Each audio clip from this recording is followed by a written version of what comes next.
Hello, welcome back to the Mr. Arsenal podcast. Another match day watch along. The second match day watch along of the weekend. We've done the men yesterday. They did what they did and disappointed us all as per usual at the start of the time of the season, and we're going to punish for it. But anyway, less of that. Today it's full focus, full steam ahead. The women, they're back at the WSL, the last WSL game for the international break for Arsenal, and potentially the last game with an interim as our manager, assuming they're getting ahead at their backsides and they get the business done quicker than we expect. We'll get our announcement during the international break of our new full-time manager. But yeah, we're playing away today at West Ham in Dagenham as well. Obviously, last season, this fixture, bad memories. If you know, you know. Basically, just for a recap, we went there, I think now January, early February last season though. Went 1-0 up, Russo the goal, looked like we were in the cruise, and then gave away a cheap goal with some dodgy goalkeeping, if you ask me. And then came out second half, took our captain off on the day into the Leah, took her off for unknown reasons into this day. And in 5 minutes, we're 2-1 down and lost again 2-1. And lost for the first time, by the way, in WSL history. Even before it's called a WSL, we lost to West Ham. Just like we lost to Tottenham and all that, etc., etc. So, yeah, hopefully better performance and better results today. Team news is in. I'm going to get up on the screen now. Betting is open as well. Of course, he has to come in and fucking ask the questions, doesn't he? He has to come in and ask. Tom's just focusing on his club, as he should do. Leeds. And obviously they won on Friday night in their local derby. And Billy's in the chat says afternoon with obviously a drink in his hand and all that. Yep, afternoon to you as well. Hope you're having a good day so far. Not a good, obviously, I would say normally a good weekend, but we know half of that being ruined by the men yesterday. No matter what we think about Howard Webb and that whole situation as well. Not getting into that. Took that to one side. It was a poor performance anyway, and the lads let us down. As I say, betting is open for first Arsenal player to score in this game. And just bear with me whilst I get the Twitter account up and share the screen so I can show you the team news. Because there is some changes. If you bear with me a moment, I'll find it. Shocker, Kim Little still doesn't get dropped to the bench and rested. Not dropped in the sense obviously he's out of form, but just be rested. This is a player, but I keep saying it every stream, it seems. Coming to the back end of her career, let's be brutally honest.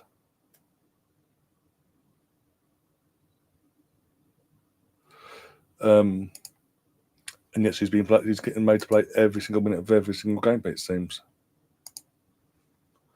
But this is the team news. There we go. There we go. Obviously, Daphne, it's clear to say now, Daphne is the Arsenal number one until we're told different. She's in goal today. Emily Fox starts at right back. Condena keeps her place, even though she made a mistake and looked a bit wayward after that mistake in the midweek's Champions League match. She keeps her place. Leah Williamson, though, has not kept her place. She's been dropped to the bench, and Steph Catley takes her place instead. Here comes the square peg and round holes. Don't like it. We don't like it. Katie McKay plays left back. Here we go. And then we've got Kim Little and Leah Volti in the midfield pivot. And then I'm assuming Frida Marlin's playing in the cam role, the guard role, what you call it. Mariano Condenta, however you pronounce her surname, sorry.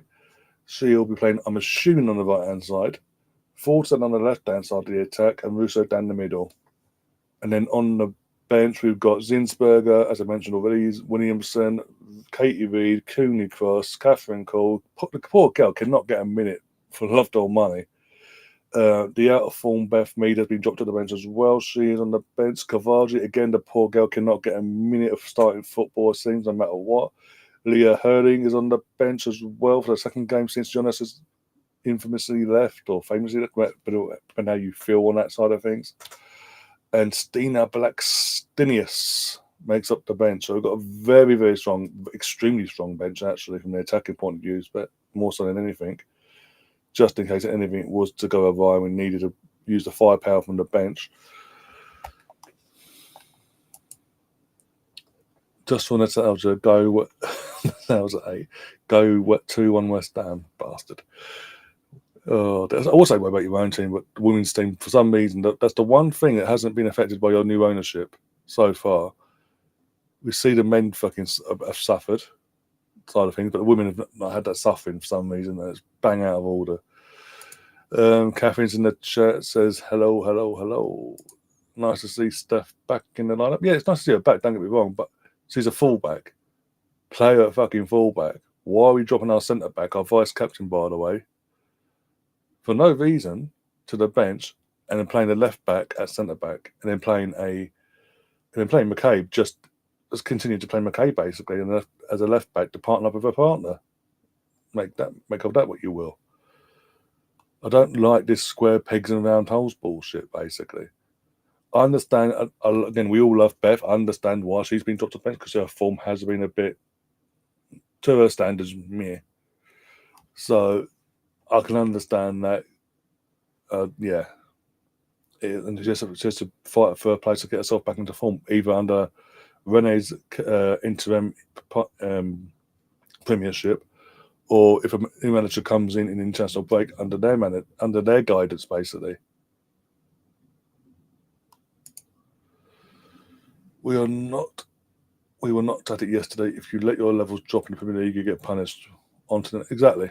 Again, this is what I'm saying. No matter what we are saying and thinking about the whole Howard Webb situation and what that grenade Jamie Carragher put out there as well, and that whole situation, everyone's sort of focusing on, not just us. There is the media and all that sort of touching on it as well, briefly, kind of. That to the side, we were still shit yesterday. We didn't deserve nothing. We got nothing. It is what it is. In the Premier League, as you say, you get what you get. When you drop the levels, you get what you get. You don't get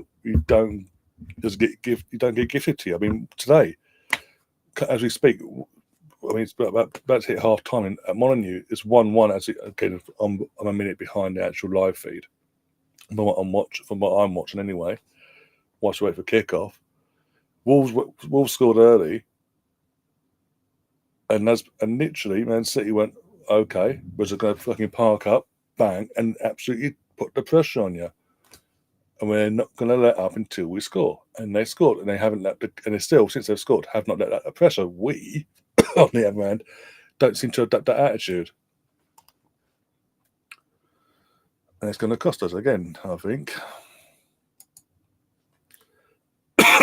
Apparently, Leah's been sick a lot this week. And okay, fair enough. If that's the reason why she's not starting, okay. But if she's ill, I'm not. This is my point, Gav. Listen to what I'm saying. But going back to what you're saying, Catherine,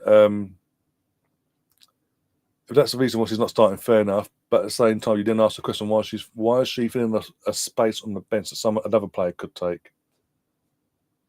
If that is the case. But like I say, in terms of this comment, listen to what I'm saying. Putting that whole situation to one side, we were putting that to one side. We, as in Arsenal, the men's team, were shit. Even 11v11, we were awful. We deserved nothing from that game. Absolutely zilch. I'm being brutally honest. I'm not one of these fucking deluded, just because I back the manager, I'm going to self-delude myself into thinking we deserve something yesterday. We didn't deserve anything. We really didn't. And we got what we deserved. And I'm saying, putting the whole VAR, Howard Webb circus to one side for a second, putting that to one side, we were still shit. End of. Oh, okay, I thought you just coming in to fucking poke the coming with that comment like poke the bear. Just, I ain't listening to this. I'm gonna make poke him, make him rant. I need rants. Yeah. By the way, Gav, because I haven't been on Discord since I sent you that image. I haven't been on Discord at all. But I wanted to make sure you actually came through your end clearly. If not, I can resend it in terms of the image of the Jeremy Carragher tweet. Oh dear.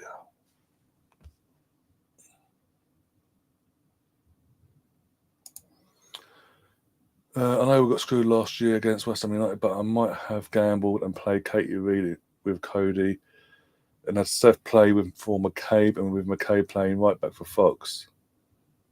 Fox needs a rest. Yeah, I get what you're saying. But again, with Fox, because of the form Fox has been in, even in pre-season, into the season itself, he's been our best player. So I get what you're saying. He does need the rest. But until we get the full squad back to fitness, I get the feeling that she's going to have to basically, with all due respect, suck it up and play every minute pretty much. And if we're coaching games, then she'll come off, get respite that way. But yeah.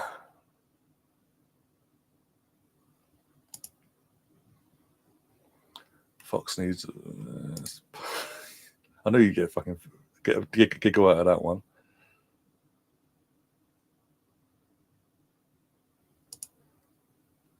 Okay, again, as I said, I haven't since after I sent it over to you, I sort of closed it all off and all that was. I was doing the watch along and then I haven't been on Discord since. But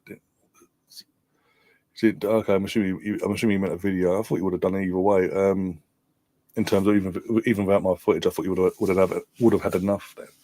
But that's fine. Anyways, I mean, you got a bigger game to focus on obviously this afternoon with your team and Liverpool. I think no matter what happens in that game, you're fucking pulling the numbers anyway. Fox does not have a backup right now, or even bench McCabe and then have a sub on for Fox after 6. This is what I'm saying in terms of we need to get everyone back to full fitness, including Laura, because obviously we see her on crutches at the moment, but we need to get everyone back to full fitness. And even if it's a point where we get everyone else back, barring Laura, she's just weeks away or whatever, everyone else back, then we can do the rotating and all that in certain games where Fox could be on the bench and have a bit of a respite and go again. But until we get that side of things sorted, she is going to have to play a lot more minutes than you'd like, basically. Right, anyway, I'm going to take this off the screen, stop sharing, put myself back up here. There we go, maximise that so we ain't got that in the background. But we are 9 minutes away from kickoff, by the way. 9 minutes away from kickoff. As I say, betting is open. First Arsenal player to score. All the outfield players from all the way from Fox all the way to Russo or your bloody picks. Exclamation mark, bet, space, then in block capitals, pick your name, then space, and then how much you want to, and how much you want to put into that bet, basically. So you obviously you've got Fox, Condena, Steph Catley, Kate McCabe, Mariona, Kim Little, Freedom Arnhem, Leah Vorty, Caitlin Ford, and Alicia Russo.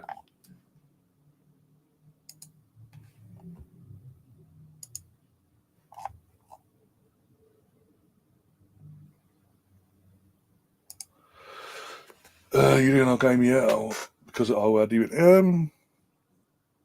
We can play it by ear in terms of obviously the clash and all that. They'll sort of like 3 o'clock kick off for this one. So for the first 15 minutes we'll be focused on the girls' game, but your game will be on my other screen here. But depending on how this game, the game we're here for at the moment, depending on how it goes, if we win, then yeah, I'll stick around and all that. But if we don't, I'm just like, I'm depressed. I'm not. Why am I sticking around? If I'm depressed, I'm not. I don't know. Remember to drop a like, everyone, as it does really help. Like you say, here on this channel, or even on Gav's channel, on Mr. Tom's channel, he does for his all lead show and all that.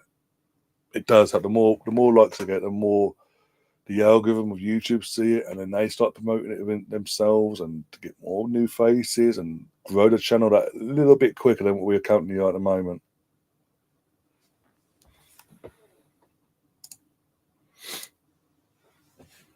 But yeah, let's have a look. Out of interest, since we've been live for 16 and a half minutes my end. Let's have a look.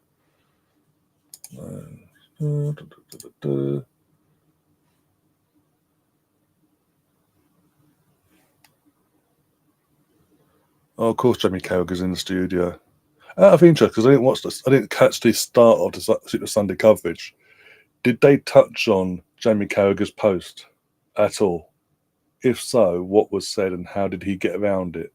Or are they just pretending? Or are they just pretending like it never happened? Even though he is literally being tagged on every single post I've seen with the image of that deleted post. Asking the question, one of them asked the question, why did you delete this? No response, but the question was out there. Right.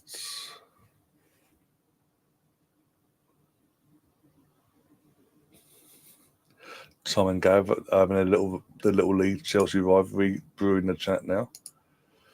Oh dear, gonna get a bloodbath. Depending on how things go for Chelsea today. Later on this afternoon.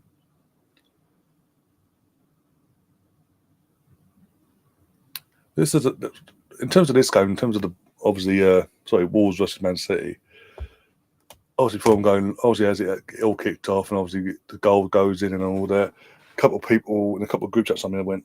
I saw the same person in a couple of group chats went 1-0 ball, 1-0 Wolves. I'm like, fuck's sake, they scored too early. Why have all these teams got to score way too early against City? Because we've seen it in the other games, not just this game, but in every other game that a team has scored early, home or away to City this season, the opposite team then goes, park the bus. Okay, City, come at us. Oh, you've scored. We can't really attack you now. We'll just do what we usually do, yeah? Every other season, just bend over and take the battering, yeah? Okay. It's so fucking disheartening, especially when fucking my team constantly fucks up this season. I mean, say constantly, we fucked up 3 times this season. It's so fucking annoying. Really, it does grind my gears. Fucking earbuds or maybes on that. No, it's not.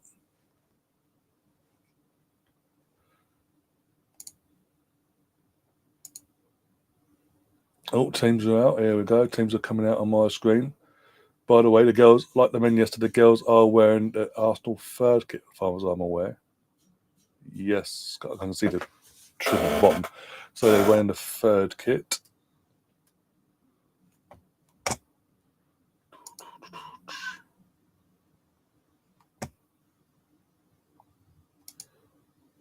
No, like Tom says, it's 1-1. Gundogan scored.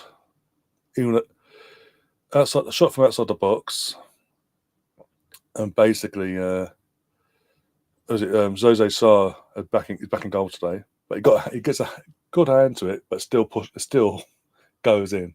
Doesn't push it out. He just gets a hand and goes in. And I'm just like, yeah, sounds about right.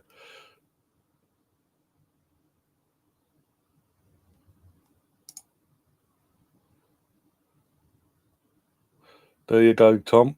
By the way, just seeing your comment about it, here it is. All the players there: Fox, Condena, Catley, McCabe, Mariona, Little, Marnham, Vorty, Ford, and Russo.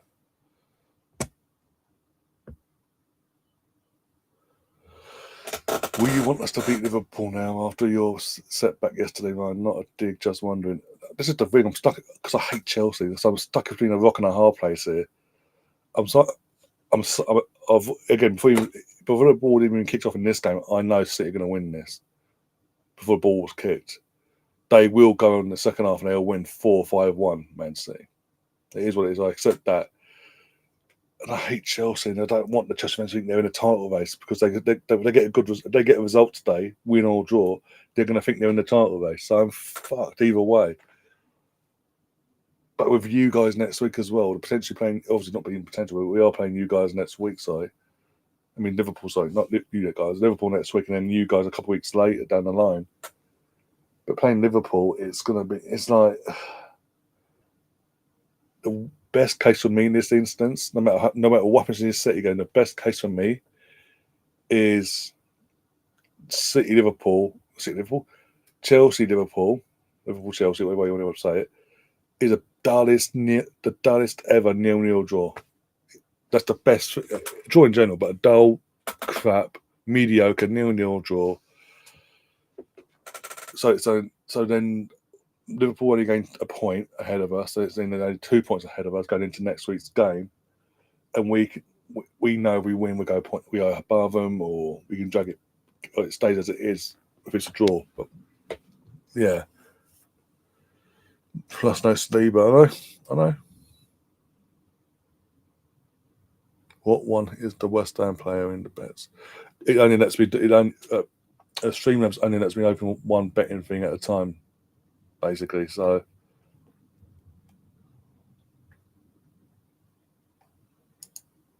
Oh, we put a 4K on Ford. Okay.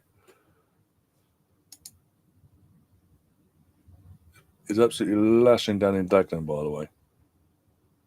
Yeah, we don't put this at a big screen on my end. Right, I have to be back and forth, aren't I? You know what? I'll say this. If the second City score, we make it 2-1 in the Wolves game. Oh, we're going to have this today as well. Oh, fucking hell. We are going to have this fucking bollocks of fucking a camera on the top of a stand. One camera and one camera only, because it's YouTube footage. Like the stream on YouTube. So there's one camera and one camera only. And because it's raining, every now and then you're going to see a fucking hand come across of a clock going during the game. And the heavier rain gets, the worse it's going to get. So fantastic. Players are just taking it, and we're off. West Ham getting us underway today. Well, hey, come on. No messing about today. There we go. There's your scoreboard as well. But yeah. Oh, and Candona's been taking that straight away. Fuck's sake. 17 seconds in, and she's been whacked out. Yeah, fantastic. Absolutely fantastic. Ow.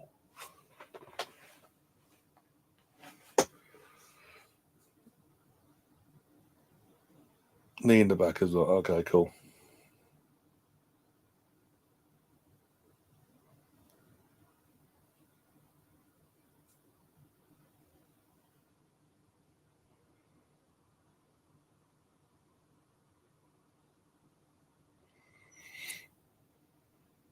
Come on.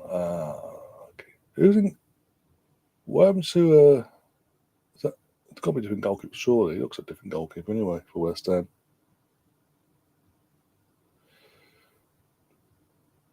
Sounds like proper football. Yeah, from fucking 20 fucking years ago. Don't know that. 30 odd, 40 odd years ago, maybe.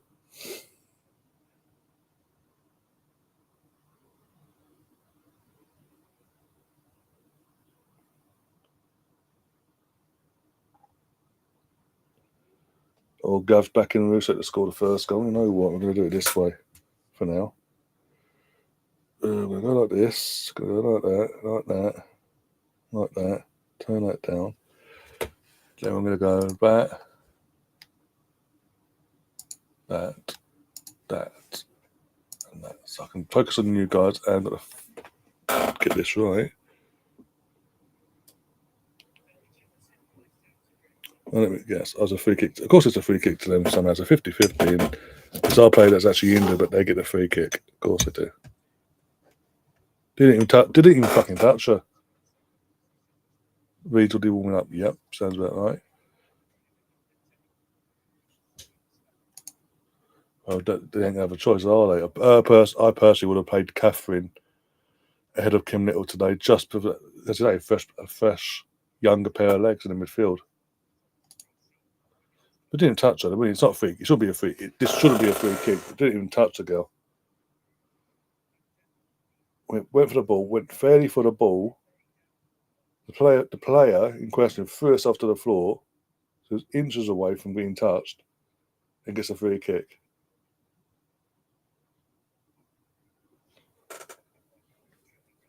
Right, Wolves are back out for the second half. The diminution of 4 goals going past that poor bastard. Free kick and over. Like, I think that's karma for fucking diving. Do you like F1, Ryan? I don't watch it religiously, don't get me wrong, because obviously the thing with what I do on this, I'm here doing all the watch-alongs of the men and the women and all that. I don't get to watch most of the races throughout the year when live, so I have to watch back and all that. But I'll keep an eye on things. I know the ins and outs of it all, and can't stand for Verstappen, the Dutch prick.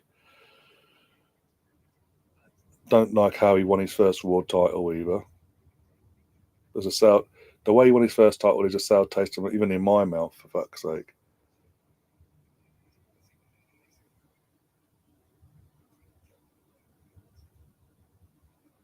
Do you know who we got this weekend? I'm trying to think now, because Brighton played United yesterday. We're playing West Ham. City played Villa earlier.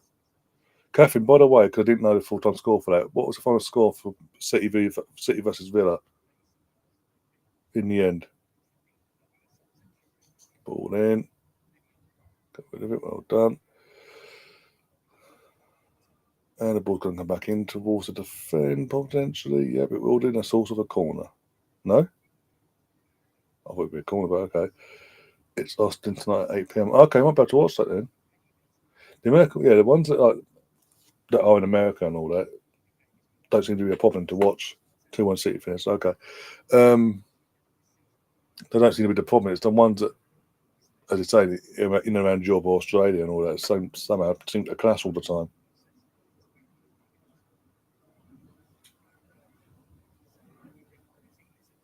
But yeah, like I was saying, the way Verstappen won his first world title, even for someone like myself, left a sour taste in my mouth. I'm like, surely that's not the way you'd want to win your first ever world title. I know he's gone on to win others since. That's sort of the momentum it took.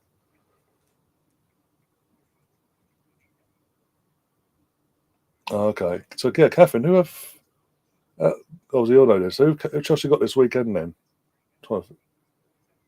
Everton maybe. I can't. I honestly don't know who else played this weekend. Oh, here we go. Go on, Russo. Go on. Put it back. Put it back to someone. Hey, in a corner, surely. Yep. With an own assist to her goal. It was a very good goal. And then Jill Ward got the winner. Okay. Good to see that she came back from the ACL quick as well. Because considering when she got the ACL, late January, early Feb. No, it was late. It was mid-January, just a week before they were due to come back from their winter break, wasn't it? Chelsea Spurs. There you go. The late kickoff. So after Liverpool v Chelsea at Anfield, Gav, you're still in chat, on Sky as well, will be Chelsea v Spurs. I think he's at the Bridge as well, but that's on Sky as well. That'll be straight after on Sky Sports Football. I think. Yeah, Sky Sports Football.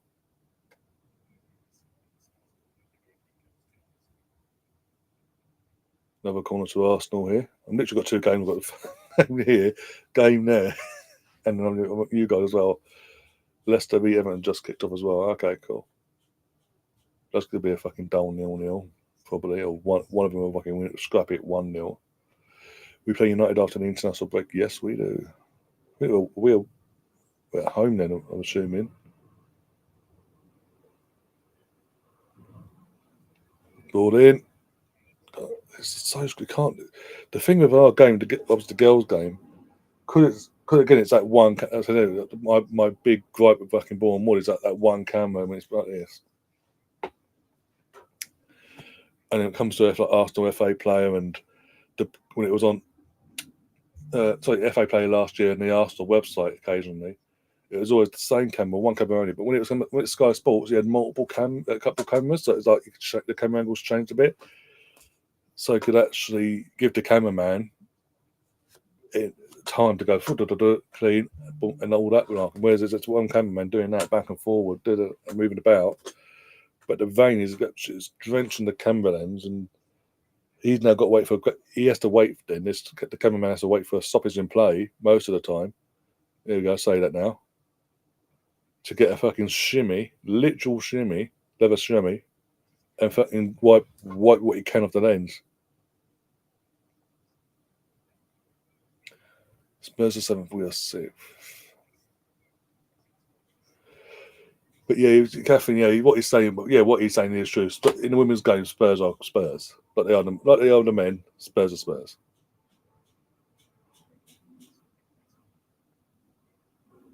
Well, yeah, because fucking results got in the way so far this season, or this weekend as well. No one's actually took advantage and jumped above you yet.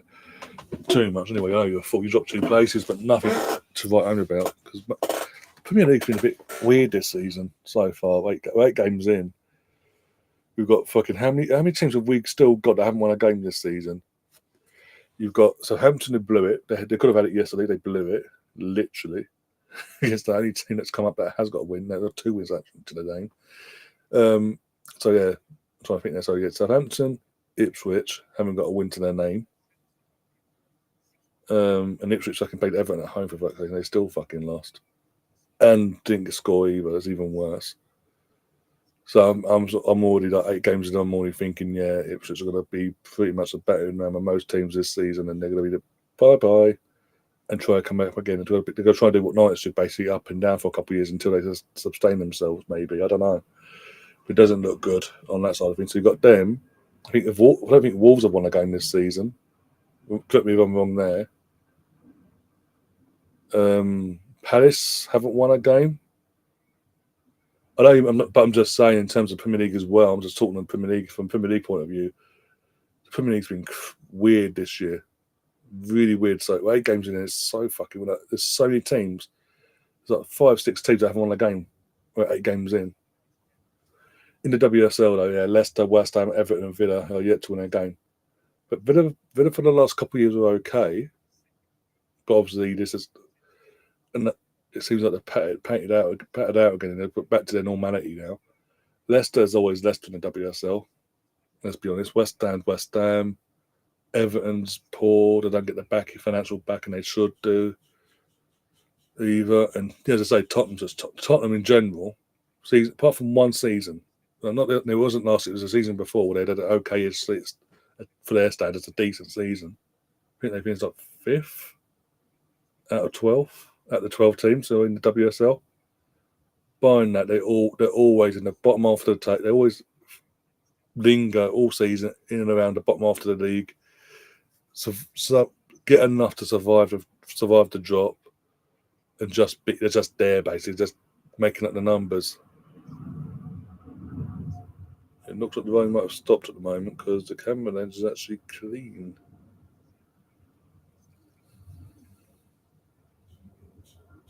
Yeah, exactly. In terms of the West Ham side of things, yeah.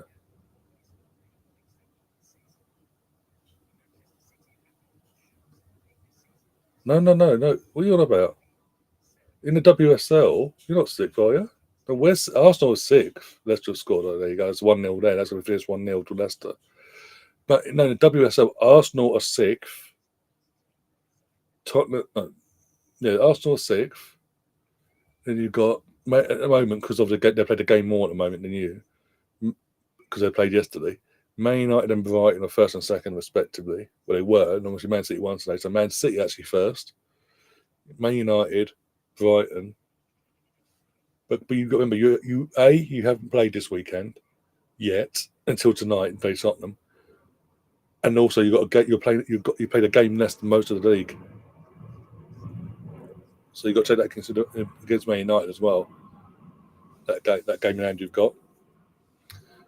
So you got to remember that there was that not last week, and the week before, your game against Man United was postponed because the scheduling in terms of your Champions League game a couple of days later was going to mean you didn't have enough time to recover and prepare, respectively. So you got the whole weekend off 2 weeks ago. So that's why you're not there, not top. But if you win, I think if you win today, you go back to top and goal difference.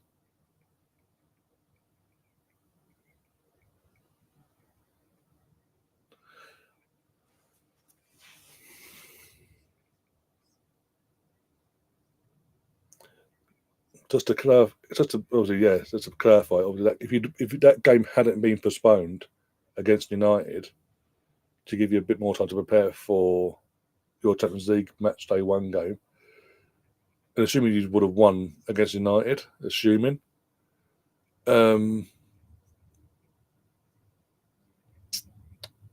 you would be top. You'll be top before you even kick the ball today, because you'd have obviously maximum points out of all games.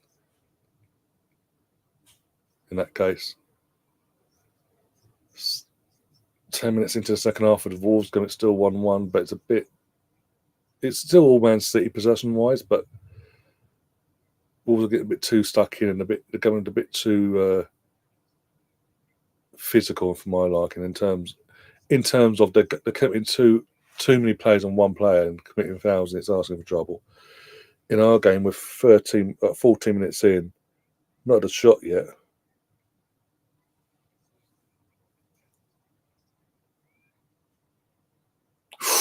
Almost 2-1 Wolves. Fucking hell. Was that Cunha as well? Yeah, it was. Keeper was beaten. One sec.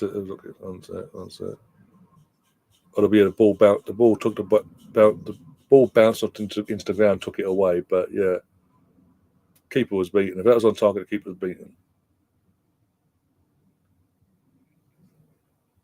In terms of the Man City side of things, I will say that as soon as City score, we'll switch the game off though until Liverpool kick off, and then yeah. Is this another corner? We're having corners, but not having the shots we're having are just getting blocked off and just out for the corner. Not actually made a threat yet, which is concerning. 15 minutes in, the rain's cleared up as well. The rain has actually stopped. I can confirm that now. Get it? Well done, Jose. So balled in for the girls, and it's over. It's over hit and over every fucking player. And Blaze did jump for it as well from Arsenal's point of view.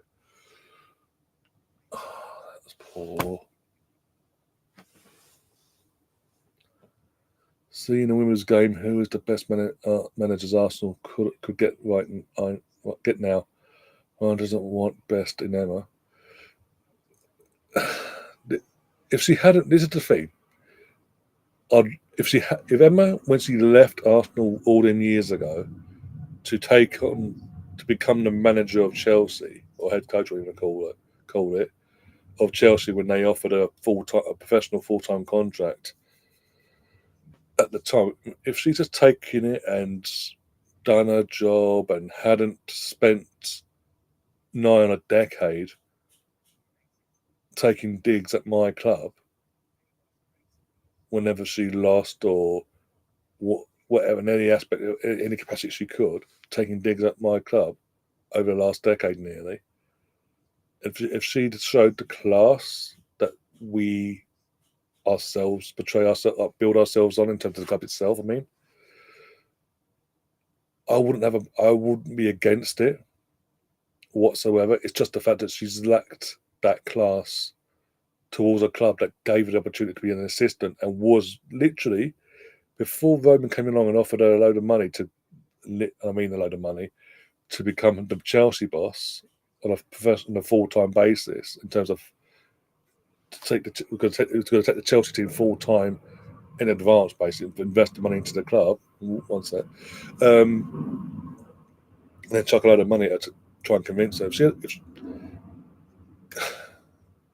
If that hadn't happened, and obviously she just had waited. This is the weird thing. If she just waited an extra 12 months, Vic Akers then was retired. We knew he was retiring. All she had to do was wait 12 more months, and she was going to be promoted as the Arsenal women's manager, basically. at the time. That was always the plan. But obviously, Roman came along with the Chelsea and the money, and she went running, which is again, at that time it was like it's okay. She's looking after herself and doing what she thinks is best for her. Okay, at that time, fair enough. It's much as it's a pain because of what we were planning, but it is what it is. But the way she's conducted herself towards Arsenal with sly digs constantly over the last decade plus since leaving, it's like it leaves that sour taste, and it basically then, do you really want someone like that that's constantly found numerous times ways to dig out the club? Often gave you the opportunities in the first place, but they didn't show that respect all this time, and then come back and go, "I'm back now. I'm going to make you great again." Because then the expectation then would be, from our point of view, then, was surely then she's got to once that's. Yeah, I've just seen. How's that? Yeah, of course, it's a fucking free kick. Yeah, I've just seen it. Yep, and let me guess. Why is Craig Pawson again getting a fucking Man City game? After again, Craig Pawson, the ref, Craig Pawson or Kavanagh? I can't remember. It's Kavanagh, isn't it? Sorry, because it's Kavanagh. Sorry, that fucking took the money and all that. But either way, is Kavanagh? I don't know who the ref is now. I can't fucking recognise him. Absolute fucking joke. But as I was saying, the expectation from our point of view would then be, okay, you spent a decade plus after you left us attacking us, left at every opportunity you could, on and off the pitch. We expect you to do the same. We expect you to do the same now for Chelsea. And when she doesn't do that, again, that divide then grows between between her, the fans, and potentially, we don't know. Why is that a deflection? Was that wide from Russo? Yeah, looks like a goal kick. He calls all that anarchy. It was all that divide, and it just makes the situation worse at the club. Yeah, just give it one massively. Just hit and hope that was. I'm going to do time wasting. Are we 20 minutes into a game? Okay, cool. You know we're going. Are they playing rugby? What did mean? Oh, fuck off, Kovacic, you fucking diving prick. You're a Madrid reject. Well, she is. Let's be honest. He's literally on the fuck. He'd be on the line. You pain in the ass. Fuck off.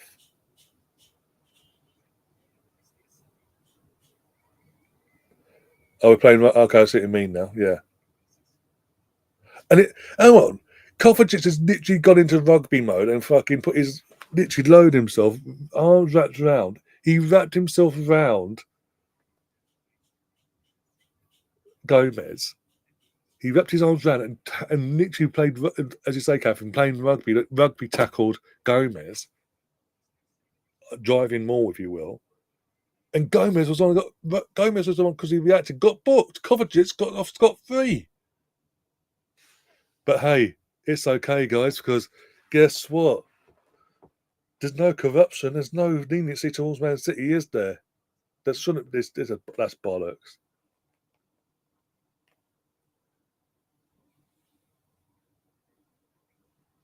Oh, I know that. But either way, you asked the question. I'm just saying, from our point of view, would we really want someone, free, available or not, that spent a decade cussing us basically, even though we gave her the platform in the first place? And she was, as I say, I keep saying, she was built. She was getting built and molded to be Vic Akers' replacement, or whatever. Oh, fuck, she just didn't go in there, fucker. Corner here for the girls. I don't think so. If she was to get the job, I don't know. It's because the reason I say no. One sec. The main reason why I'm saying no is because he's still part of the previous manager's setup in the first place. She was his assistant when he was at Rosenborg. She stayed behind for a couple of years at Rosenborg, as well after he came to us. But then and then what was it, 2022? In 2022, she then joined up with Jonas again to be his assistant here. So you've still got that Jonas feel basically because she's been part of that one way or the other basically in recent times. So you still have that, yeah. Even though she came from she played in our academy all them years ago when she was a player, and that was it. She never actually played. I don't think she ever played a senior game for us, if I remember rightly. But just if she had no connection to Jonas in terms of his entire career, and obviously she's just been brought in since Tuesday to be an interim because he's a coach and all that, etc., etc. I'll be more open to it. But the fact that she was his assistant twice over, and it's just that too much of a feel to it. In terms of who do I think will get the job, there's been a few names bandied about. Casey Stoney's ex-Arsenal, but he's an ex-Arsenal player in her playing days. She previously in the WSL managed Manchester United. And then even in recent times, after she left United, went to the States to ply her trade there. Sorry, and then end of last season over there, she left her job, like Jonas did, after they went through back into the season, 7 games without a win, basically. But obviously, it's more competitive league, and because all the women's football over there is more competitive than it is here. But anyway, Doku's gone off and Phil Foden's on, so we know what's coming now. Foden, he's a miracle worker. We know it's coming. Do men's club manager take women's club jobs? I mean, Phil Neville, after he did I'm trying to think now. What did he start off with? Phil Neville started off somewhere. I'm trying to think where he started now. Because at one point, as we all know, he was the Lioness, the women's manager for the Lionesses, and cocked that up and made us look absolutely fucking woeful. In fact, in recent times, have proven that wasn't a one-off either. Hold on, one sec. And there's no one to tap it in. For the Wolves game, sorry. Right.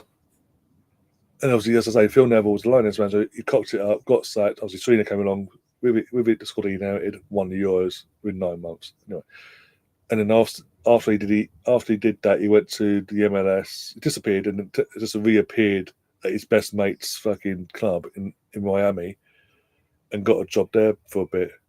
And even then, Beckham was like, "Yeah, you're shit. Fuck off." Oh, it's Kylian goal. Oh, okay, Allison's. It's a good news for you, Gav. Allison's not starting today. He is out still with a hamstring. Gavin Bertrand Jones in midfield pivot. Salah, Gakpo, and number 8, where he was, and Jota's playing the false 9. Don't remember what. Sanchez in goal. James is starting. Biscuits is starting. Okay. Casado and Lavia, midfield pivot. Madeke, Palmer, and Sancho, and Jackson up top for Chelsea. Okay. We might actually have a chance if I can kill him in goal. Fucking hell. But I think in terms of in general, I think it is rare. It's a rare thing to see a manager managing both at men's level and women's level, but whichever way around they do it. It is very rare, to be honest. I mean, Vic Akers, when he was a manager of the women for 30 odd years, the entire time he was the Arsenal men's team's kit man. In that entire time, that was obviously when things were more part time and less funded into it and all that crap. But you know what I mean.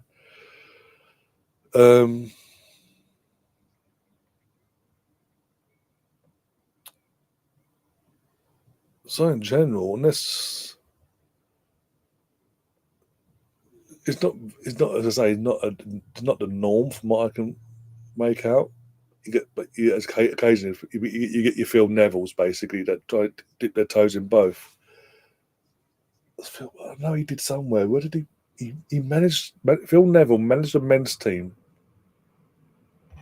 before he took the Lionesses job, and obviously he buggered things up there.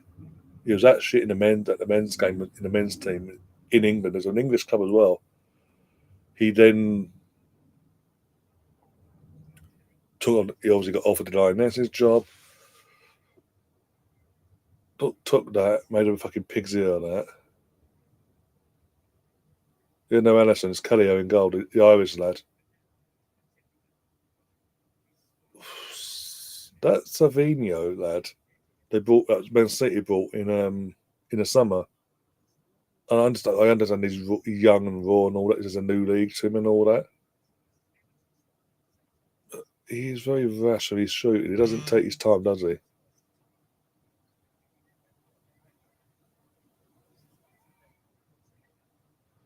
Or Grealish is getting ready to come on as well.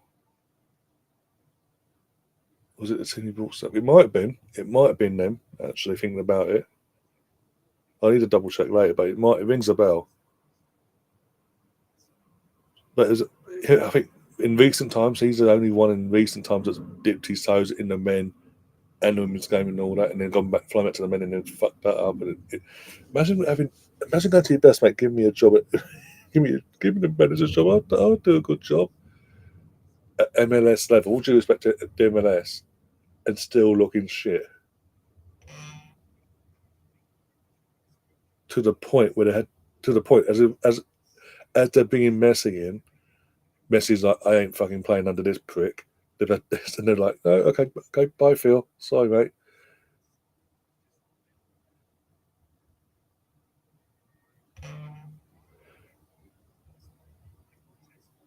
No, he didn't actually.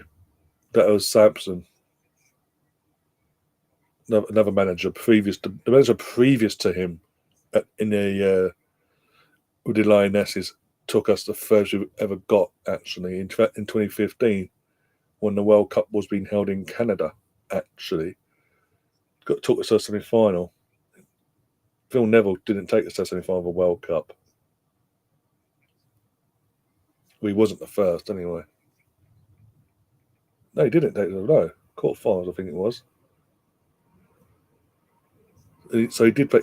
He made a pig's ear of it in the sense of quarterfinals of the World Cup, so he went backwards in terms of the previous World Cup in 2015 when he wasn't there. Yeah, and then the Euros, well, and the Euros he was in charge of from the Lionesses' point of view. No, because that was it. He came in. It was very brief. I think that's what I'm trying to put it together now. Euros he wasn't in charge of. That was it. Euros he never took charge of in terms of a Euro campaign. It was that World Cup, and it was literally we got at the group stage by the skin of our teeth. By the way, in the very first round into the knockouts, we were knocked out. So he did make a pig's ear of it compared to the 4 years previous under the previous manager, who took the girls further than they have ever had done previous, which was a semi-final. But that wasn't under Phil Neville. That's under someone else, as I say. Yeah, Savinho's now been hooked off for Jack Grealish. It's only a matter of time. They're going to score. They're going to win this. It's still 0-0 in the Arsenal game as well. We've not really. It's been disappointing so far. We're 31 and a half minutes into the girls' game, and we've not really tested their goalkeeper.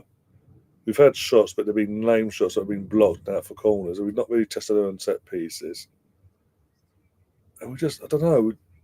We just haven't had that boom.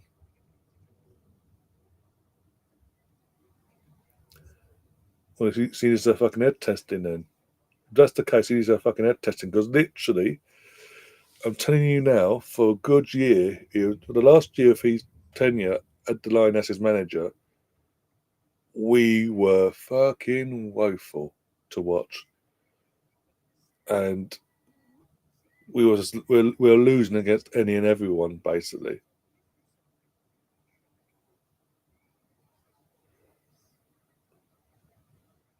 Oh bloody hell! Bernardo's fucking cut his head open just above his nose. Yeah, just there. He's cut himself open a bit. I don't know how he's done that, but yeah. Oh, here comes the fucking Wolves reject, Mateus. Yes, everyone's a reject when they leave a club. When they leave a club willingly in these days.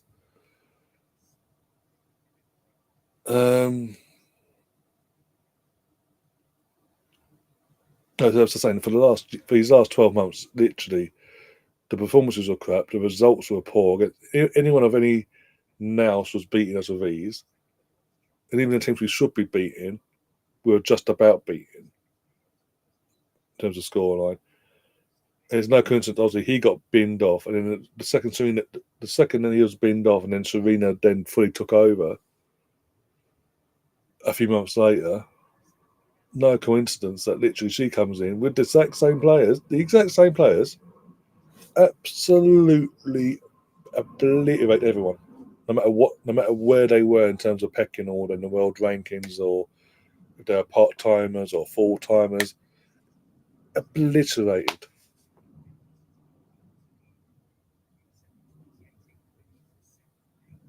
He really didn't get Brown. I don't know where you're getting this from. He really didn't. And again, 2015 World Cup, we got to the semi final and finished third in that case. He did not take us the furthest we've at that point, the furthest we've ever been at a World Cup.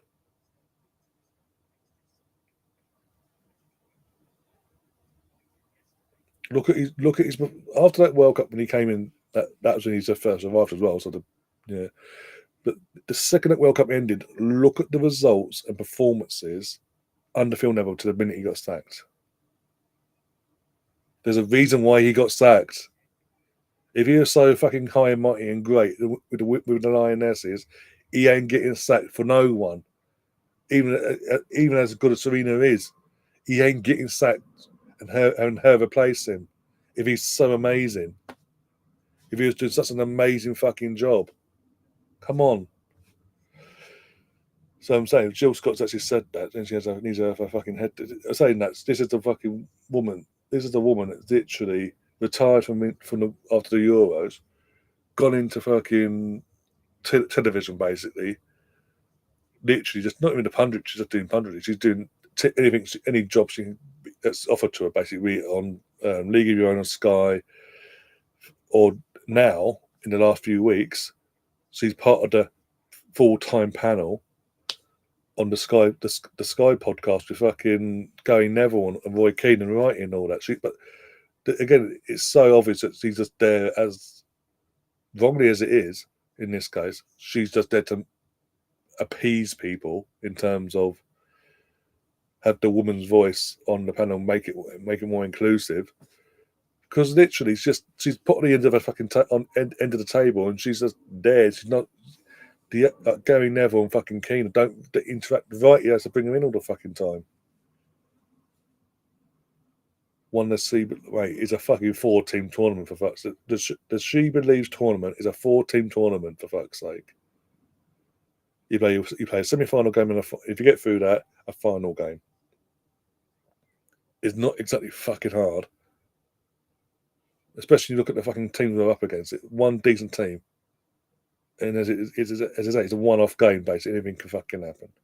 Fucking literally, he won the She Believes. He then fucking lost it the following year, for fuck's sake. Like I say, if he's so amazing, like Gav says, if you think he's so amazing, sack Gold Bellamy, bring Phil Neville in. See how you feel then.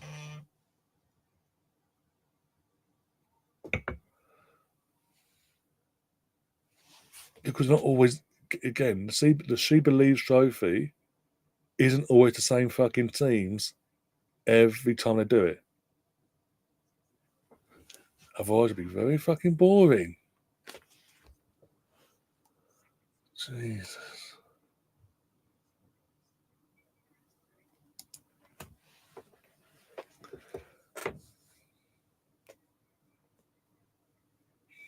And also, Gav, your comment about was he in charge of the team GP? No, it was Hope Powell. At the time, she was the England manager at the time.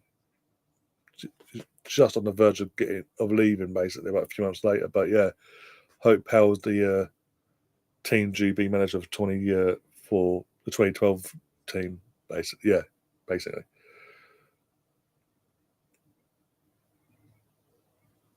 And there you go, Kathleen. Catherine's saying it. Catherine's American, for fuck's sake, and she's telling you all from her perspective. Does she believe? Well, telling Brown anyway. Does she believe trophies are a lot of crap? Basically, it's not the be all and end all.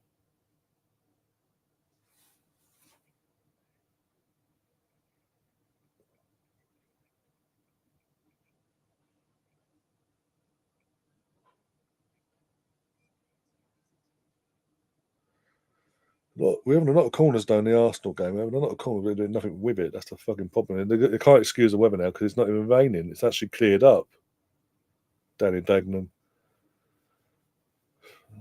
Come on. Can we get a shot off? No, we're going to put the ball in and hope for the best. And what, another throw in? Yep, another throw in to us. Yep. The US team were involved and they have been the best in. And listen to what Catherine's telling you about the She Believes fucking trophy, for fuck's sake. Or cup, what you want to call it. Fucking hell. It is literally a meaningless fucking mini tournament they make up every year.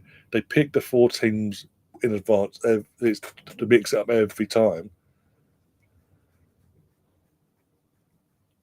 I mean, what was the other one we've been under Serena? We won the Euro, but also we've won. In between the Euros, we won a fucking shitty little 4-team tournament thing. We didn't get ourselves carried away because even the girls knew it was just a meaningless tournament to get us ready for that summer. We won that. We actually won the main thing then when it comes to the Euro at Wembley, something the men couldn't do, but previous, by the way. Literally 12 months previous, bottled it. Or Southgate did anyway. Don't care what anyone says.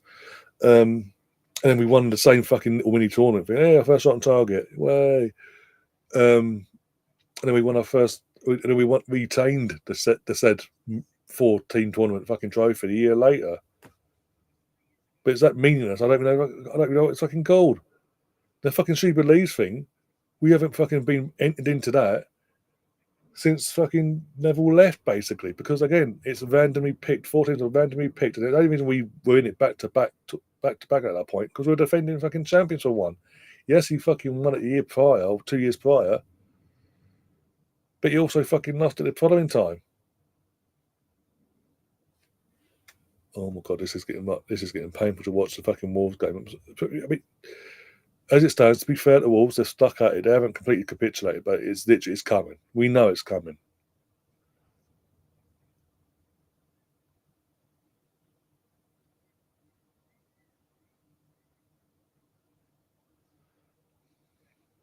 Arsenal are a bit like Man United women, boring as fuck. Literally, it gets confidence. It's because of everything that's gone on behind the scenes, Gav, for the last few months or year. So I say the last year, especially because of performances and results last season as well. Results weren't all that. We lost to Liverpool match day 1. Lost to Tottenham for the first time ever, home or away. First time ever. West Ham, first time ever. Chelsea, a week before the final. No, 2 weeks before the final, the Conti Cup, lost 4-1. And things like that, just randomly dropping points where we should be dropping points against as well, along with the teams I just mentioned, other draws, it should have been draws and this, that, and the other. So this is what we're seeing now, even though he's now gone, it's all accumulated from him. Let's be brutally honest. And it was never going to be, oh, he's gone, click our fingers, everything's okay. Everything's going to be vastly improved, everything's going to be fixed, just like that, even though I'm doing into them. There'll be slight improvements like we saw on Wednesday night, in the Champions League. There will be improvements in certain games and certain moments. 1 sec, here we go. This is going to be it. Dawson, well done, lad. Get rid of it. Just hump it up the pitch if you have to. Just delay the inevitable at this point. But games like today, again, you see the confidence is still not there yet. There's still one good performance ish with a really good result. Isn't just going to fix things.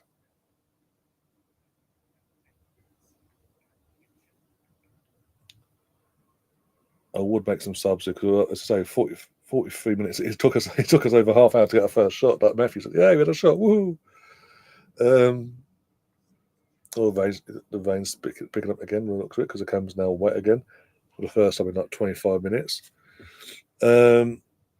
West Ham on the attack, defend. Kovacic is going off. Okay, Kovacic is going off for Mateus, or Mateus, sort of he's pronounced his fucking name. The Wolves reject basically. But Mateus Nunes, that's it. But this game, yeah, it's been poor for the from the women's point of view. It's just been a poor game so far. We need that goal. If we can get the first goal in this game, you'll see like we saw midweek on Wednesday in the Champions League. The confidence has started brewing and shining out. You'll see it in this game as well. If we don't, and they score the first goal, you're going to see the boring Jonas side of things, basically. Even though he's not here no more, but you get what I'm saying. I personally, with him no longer here, if Rennie wanted to put us down on things, change the fucking formation. Why are we sticking with his formation still? And that's another reason. That's another reason why I'm not entirely on board with. One sec. Get rid of it. The foul ref, but okay. Got lucky there in the end. Thank fuck. In terms of Wolves side of things, so I can keep those I got fouled and basically was bundled into the goal basically. And the ref just went, no, play on.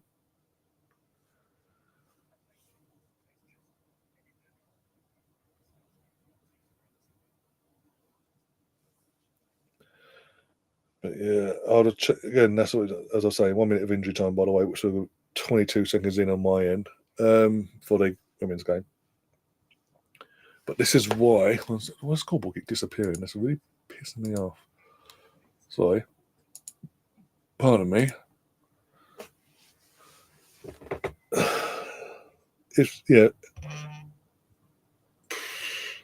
If she'd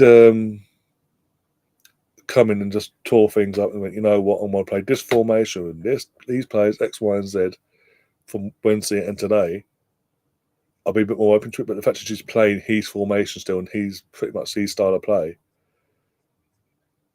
for me, doesn't. Oh, there you go. Half the whistle's gone. There we go. Down the tunnel they go. For the girls, 0-0. Pretty much low block and we can't do nothing. Well done, Jose Sarr. Thank God for that. It's coming. I know it's coming, but I'm just literally praying and hoping every time a fucking shot comes in, basically.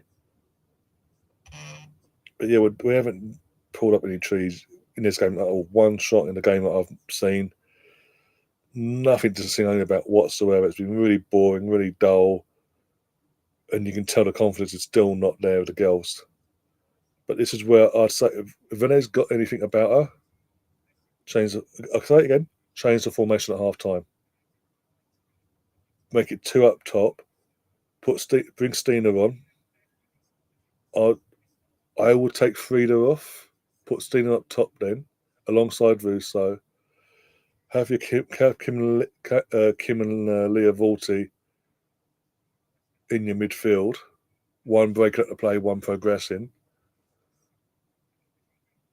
I would also, and then obviously you've still got Mariona sort of the so-called creative player. Give her another 5-10 minutes. If it doesn't work, get her off. Bring on Rosa Kovaci. No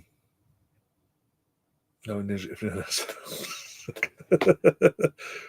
Well, one of them three have no.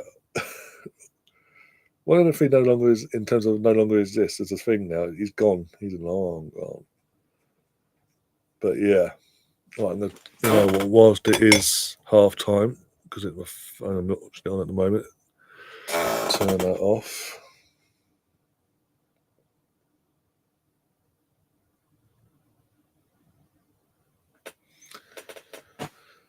Oh dear, but yeah, it is what it is in terms of that side of things. I don't want to talk about Phil Neville again. It was depressing, fucking looking at what was it on Wednesday during the Watchalong, trying to find fucking the odds and all that. Who's the favourites and this? Who's been late? And only one betting market came up. All the other betting markets weren't putting no betting. No other betting companies had any betting markets for. Sorry, 5 minutes injury time. Here we go. The famous. You're gonna get in this. We've got 5 minutes left to the Man City game. You're gonna get the greatest or Foden moment. You're gonna get it.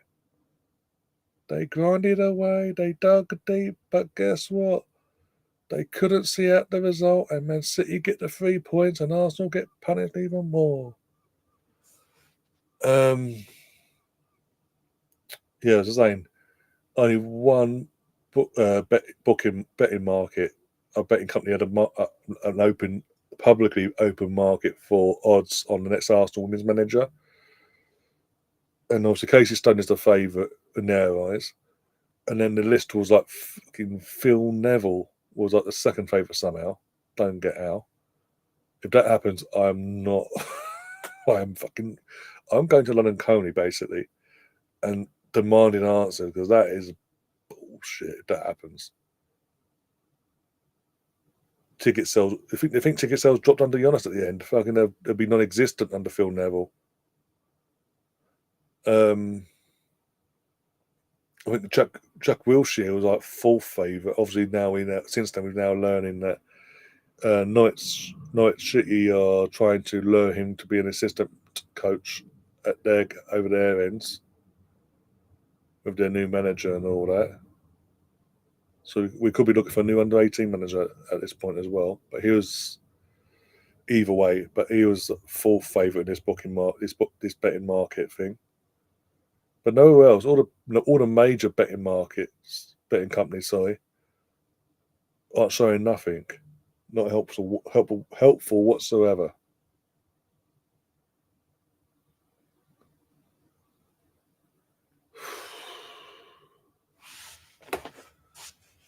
Literally have my phone. I'm watching these last couple of minutes here, but you're done, Jose Sard. This is why you play your number one goalkeeper, not fucking the piece of crap from fucking Crystal Palace you bought.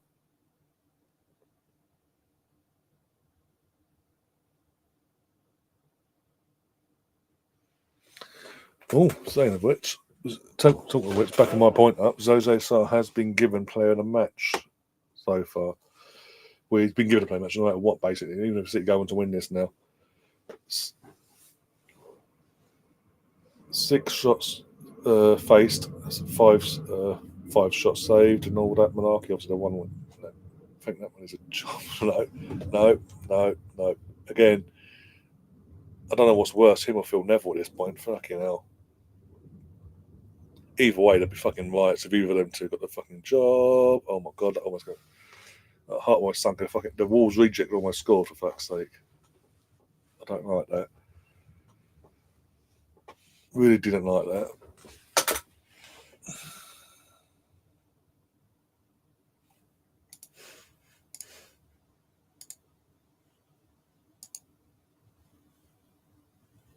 No corner in. No, it goes short. Only missed. Fucked it and Foden. Blocked. Another corner. Yep, sounds about right. Zippity.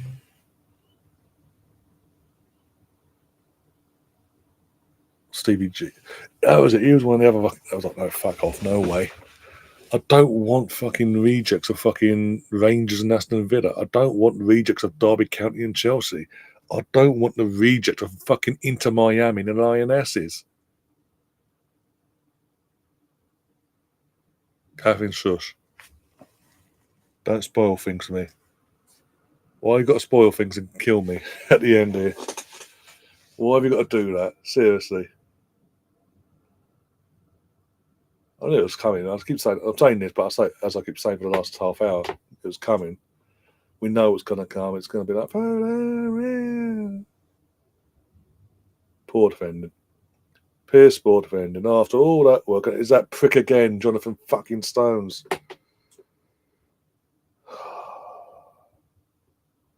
Oh, this ain't a booking, is it? Go on. Go on. Oh, Catherine says it's been called off. City goal chalked off. So it's going to go VAR. So you guys need to tell me. If it's going to be checked by VAR, you guys obviously you're ahead of me, ahead of what I'm watching. So please, either way, just say. Just put me out of misery either way. Oh, that's depressing. This is depressing. I hate this. Imagine going into the game and potentially getting booked and the goal don't count.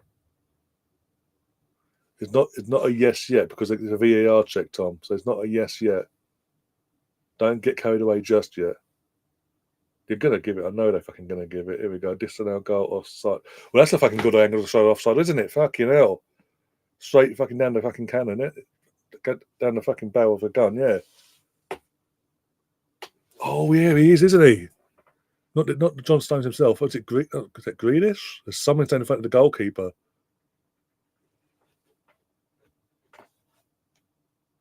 You could say it was obstructing. Or ref's been sent over. Ref has been sent over to the screen. And check, back off, yeah. Oh, for the first time ever, a referee has been sent over to the screen and he sticks to the on-field decision, for fuck's sake. Of course he fucking does. Because obviously the goal was given initially and then obviously a bit of complaining, he took it off. What a fucking joke. What a joke. Was it Bernardo Silva, sorry? I thought I was angry. It's Bernardo Silva. So, right, you got to book him now. If you're given the goal as well, you got to book John Stones because he ran into the crowd. He incited the crowd to jump over and call havoc as well. Of course it does. The Man City. This is the thing that pisses me off. Everyone goes, "There's no agenda against certain clubs." Why is it always Man City? Always get the decisions their way. Okay, barring. Of course, Gary O'Neill gets booked. Barring when they played Tottenham last season at the Etihad and that Haaland over the ball and anti-tape blew the whistle and said no. Barring that one moment, how many other times has it gone against City? Be it on field or via VAR? Come on. It's a fucking joke.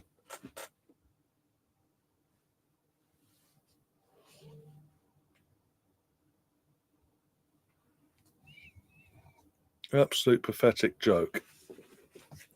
But there's no agenda, right, against certain clubs like yourself, or Arsenal, or Wolves, or Newcastle, or anyone else that hasn't got called Man City, or Man United, or Liverpool. Doesn't help that pretty much every official we have is from Manchester or Greater Manchester, or the odd Liverpool fan. Don't coincidentally, he's a Liverpool fan, but has officiated 4 or 5 of our 8 games so far. But he clearly has a conflict of interest, and in 4 of them 5 games, he's made game-changing decisions that 3 of them have gone against us. That he's got involved himself and changed the game to go against us. But he's literally a Liverpool. He is literally a Liverpool fan, so he's a supporter of a direct rival to us for the title. And Howard Webb deems that okay, that he should be okay to referee, either referee or officiate in some capacity a game that involves Arsenal or Man City.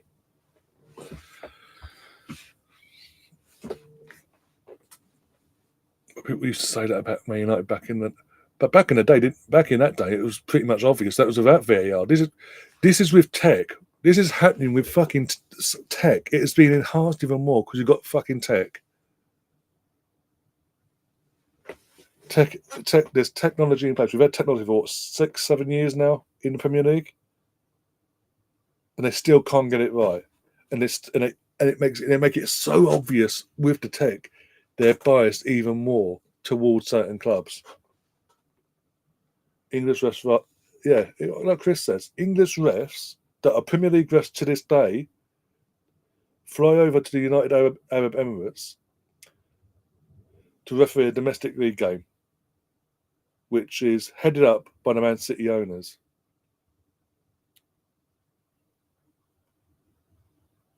The refs are literally paid in 2K just to turn up and do referee a game of football. And ever since then, them officials, referee himself and the officials, the linesmen and the VAR lot, have never gone against City since. Not one of them that went over that time. Coincidence? I think not. And I think it's an absolute fucking joke. Here we go.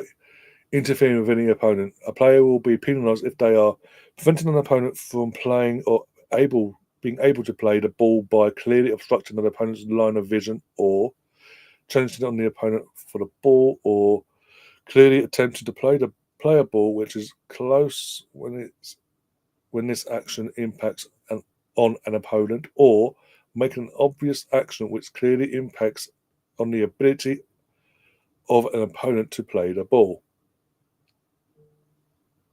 Now, it's very interesting how quick their fucking Sky got that up, by the way. I'm telling you, how is Bernardo Silva not interfering in the play? He's standing in an offside position. He's in front of the goalkeeper. He's literally backed himself into the goalkeeper. It's not like he's just stood there, he's ducked, and that's it. He has literally got involved to the goalkeeper in an offside position, he's touching his body himself. He's leaning into the goalkeeper himself. That's deemed okay, apparently. The rules, that's what I'm saying. They make up the rules, they get these rules in place, and then they go, we need to reinterpret it because it might favour us getting City to make more history, and it prevents other clubs who don't like ending their 20-year drought, or Liverpool out, and things like that. It prevents that situation potentially arising. So we kind of need to bend the rule here and say it's okay, and there's no problem, and give the goal, because it might come back and bite us later on down the line, and Man City might not win the league, and they might upset the hierarchy, basically. It's an absolute joke. Any other game, I'm telling you right now, if that had happened in any other game this weekend or next weekend, that exact same moment, that the whole circumstance there, goal gets disallowed. Twice now in under a year, a Man City player, Man City have a corner, score from it, a Man City player is in an offside position in front of the goalkeeper, either obstructing the view of the goalkeeper, like Kanji against Fulham last year, or in that case there, with Foden, with Bernardo Silva. And in any other game we've seen since then, up till now, the goal gets disallowed. But when it comes to Man City, both against Fulham last year at the Etihad, as I mentioned, and today, there's a change of the rule. Suddenly, it's okay. Goal given. And then the worst thing was last year, they held their hands up, we made a mistake. They won't do it today because look how that stopped. All the public apologies saying we got things wrong, we will learn from it. Because they don't learn. The thing is, Gary Neville fucking defends. This is what pisses me off with Gary Neville even more as well. He sits there, Mr. High and Mighty, giving it in that podcast. I don't get why you ever did that. You don't get praise when you get things right. When was the last time they got fucking something right? With or without the help of VAR. When was the last time they actually got something right? Or half past 4. But when was the last time the officials actually got something right? We could actually say, you know what? Well done, fantastic. You actually applied the rule by the letter of the law to what you've written in what's been written in the first place. You haven't tried to tweak it, this, that, and you haven't just it is you've literally applied it by the literal letter of the law as we read it. Never. But Gary Neville, well, you don't get praised when you get your job right. They don't. That's the fucking problem. Howard Webber's come along after Mark Riley and somehow made the situation worse. And as I say, doing them letters, and I was like, okay, it's something. It's not great, but it's something. They weren't learning from it in terms of we'll learn from it. All they had to do, they could keep doing the fucking letters for all I care. Just change the wording at the end where it says, we look to learn from this, because you weren't fucking learning from every time you made a mistake. You weren't learning from it because you're constantly making the same mistake for weeks later, a week later, or the game later, or whatever. But Gary Neville has to get on his knees, and you can use your imagination when it comes to Howard Webb in the game. And and people wonder why fans like myself get so pissed off, either doing it on the YouTube or on social media. We get so pissed off at the officials, and we call it out for what it is. The fact of the matter is, when I ended this stream last night, within 30 seconds of me ending the stream, the first point of conversation was from when they came up from the adverts was the Howard Webb. On Sky Sports in the UK, their first point of discussion was Howard Webb and that moment where he's there from the second that the yellow card was given. He's there. His hand goes straight to his ear where the earpiece was in, and he starts nattering away. You can see his mouth moving. Why is his hands to his ear? Nattering away, moves his arm away, then he stops, and then starts talking to the person next to him, making out that he then goes back and starts nattering away under his breath again. You can tell the mouth is moving. But that was the first point of call they went to, and they read out the PR from the PGMO. It's the guy that's hosting last night on Sky. We are led to believe that the earpiece that he had in was just a listening device. He could listen into the conference. He couldn't get involved. So by doing that, everyone's then gone, okay, fantastic. Screenshot, zoom in, and what do we see? A microphone attached to said earpiece. I've said it online on my X and all that. In just over 2 years that he's been as the head of the PGMOL, whenever he's been at a game from that moment till yesterday, he'd be at a game, never won an earpiece. Not once in his life he's ever won an earpiece in his ear. Turns up yesterday with an earpiece, and suddenly he's like that and nattering away. But he wasn't involved, guys. He didn't get himself involved. And then Bradley got Brownie obviously poking the bear yesterday. He's like, well, we've come to the right decision. What does it matter? He's paid to fucking train the pricks.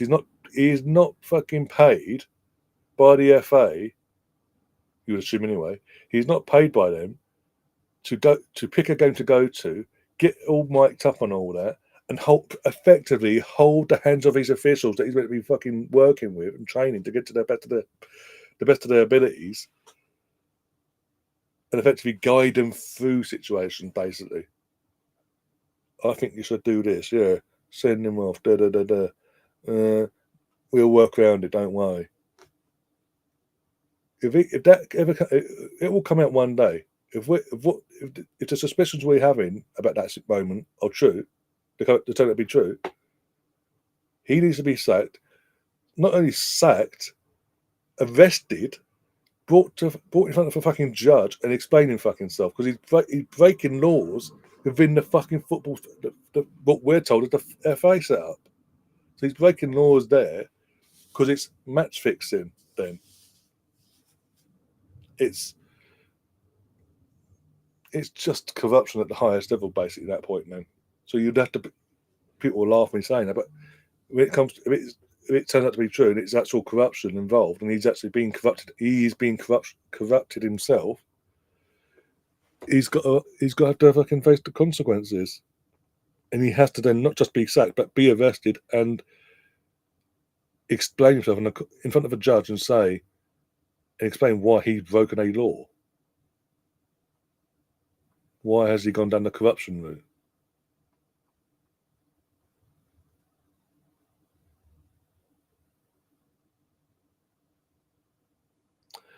Second half's back underway, by the way. Forgot to mention that. Still 0-0, so I haven't missed much whilst I've been ranting and raving. Hansen knew this shit and wasn't afraid to tell it how it was. Exactly. That's one thing I respected about Hansen as a pundit. He just said it how it was. He weren't fucking scared of fucking the FA or Howard Webb not inviting him down to HQ to show him the latest coffee machine they're using for this year or whatever. Go on, Russo. No subs, I don't think. One second to have a look at make sure there's. Didn't see any subs. Can't see. I don't think there's been any subs by the looks of it.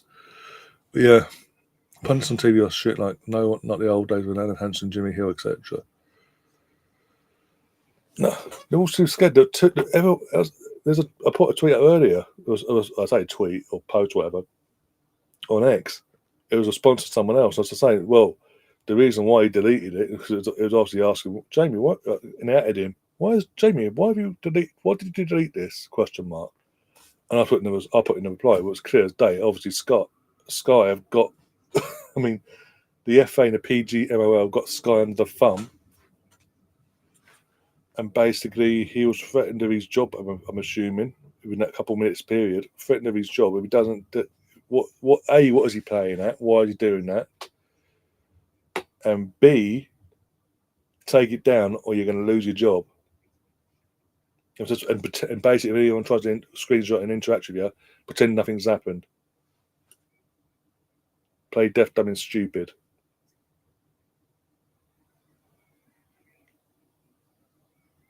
I wonder how Howard Webb beat Anfield today. I wonder. I also wonder, in that case, then, will he be mic'd up? Because I'm telling you now, if he is there, he won't be mic'd up. He won't have no earpiece or nothing. There's too much coverage of that going about on social media that they now know about it.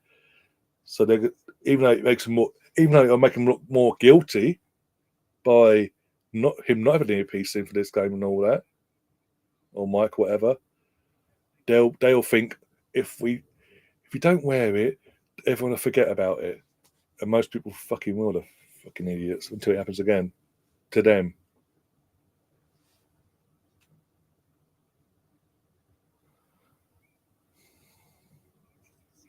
But pundits nowadays, most of the pundits nowadays, if not all, are so far up the FA and the PGMOL's arses. It's not even fucking funny. It's fucking pathetic or anything. It's so annoying because then said pundits can't give an honest opinion on the refereeing decision. Basically, you see it. What was it last season? What was it? Everton versus Forest back into the season with the whole Forest have had 3 penalties, but all 3 got turned away, and then Everton go on to win the game and all that. Obviously, Forest did that club statement, but because of that, Gary Neville and Carragher jumped on the bandwagon of this is bang out of order, mate. No, they've got to be punished for this. It's not on. It's not on. But early on in the season, when the officials fucked up the game between Tottenham and Liverpool at 0-0, the goal that was taken off for, even though it was onside, was taken off.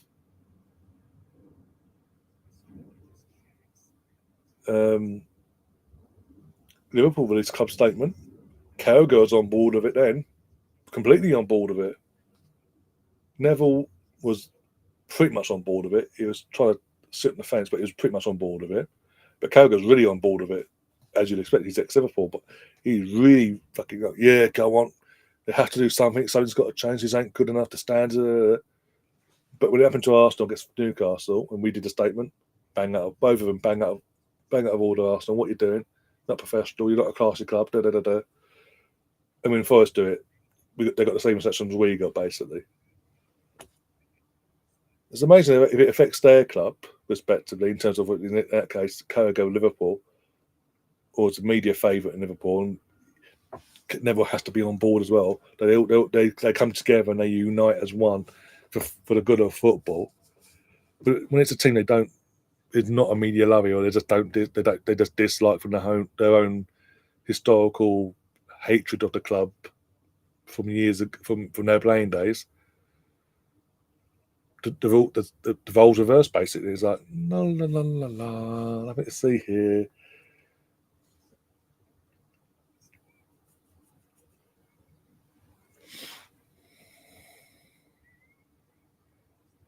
I mean, unfortunately, with Mikovic, I've got nothing against the lad.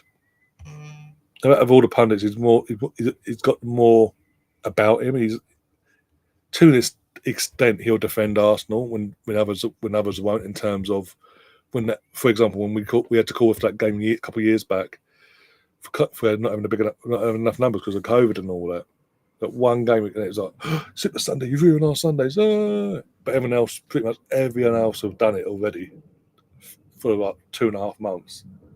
Suddenly we done it, and we was like, the scrutiny was on us. Like, and to be fair, he called it out for what it was at the time. But even then, he's an ex-Man City player. He's paid by the club to be a Man City ambassador, and he's on Sky every week as a pundit.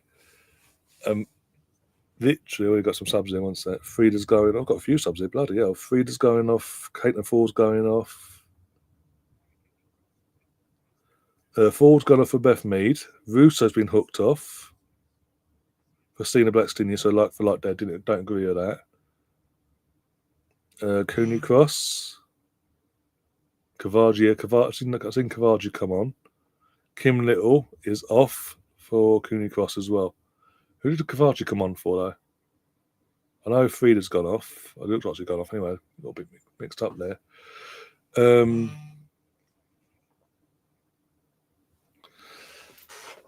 It's so fucking frustrating. But as I say, back Mikovic, he basically, for an okay pundit as he is, he's still employed by Man City to be a club ambassador, and he's on Sky every week. And no matter what he says as well, when it comes down to it, he always back Man City, because if he don't, he's off the payroll, basically.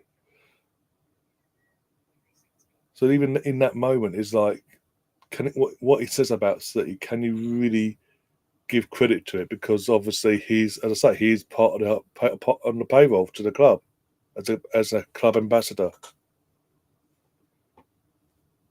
Doesn't hold that much substance to me. But hey, next week Ryan actually watches an SPL match and his head will become busted at the incompetence that I made. I watched that. I just watched fucking Sky Sports News. When it comes to the SPL and fucking VAR and all that, I watched Sky Sports News and watched that touch and the drama then. Other than that, not enough money in the world to watch SPL football. No, unless it's Celtic Rangers and the derby of what it is. Yeah, Matthew's up with the subs. Well, something had to change. I personally would have kept Russo on. Bring Steiner on, yeah. But I would have changed again.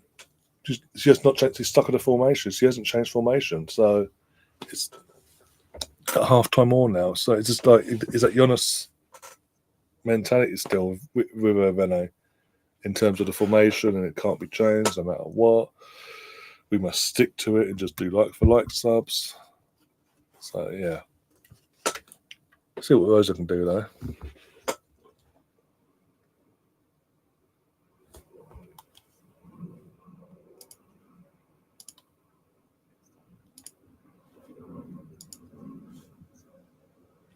It's saying this game's been that bad so far. The game we're all here for, that I'm literally ranting about VAR for fuck's sake. over a dodgy call at the end of a game that we wasn't even really covering.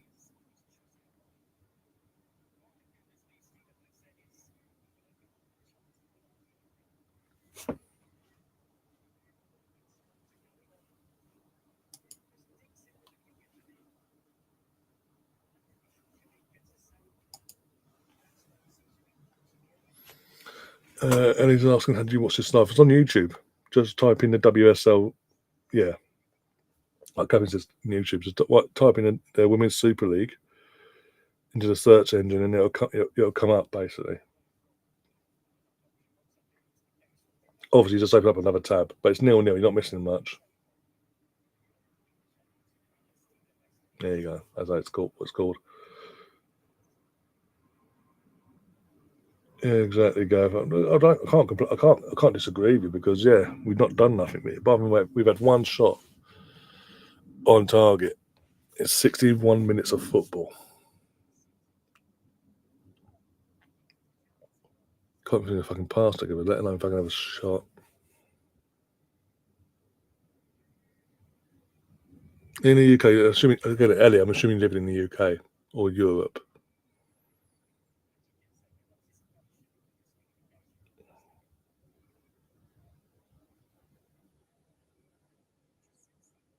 Should do.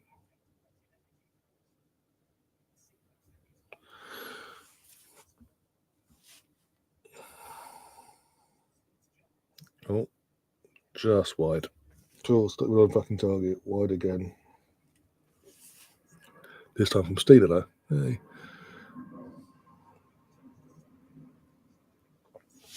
Right. Oh dear. Literally, by the way, what I've got 2 screens. I've got fucking build up for one game here. I've got the game on down here. Oh dear.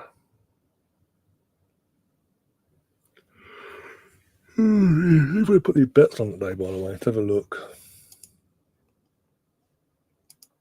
Aim Labs. We've got 3 bets actually. 2 bets on Russo, 1 on Ford.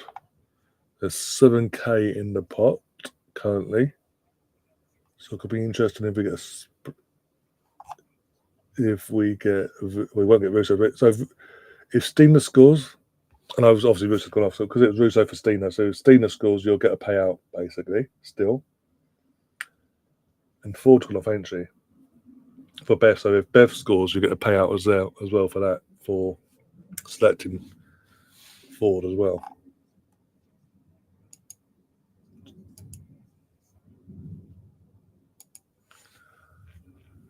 Depends how this game goes. You need to get a win first. Ooh.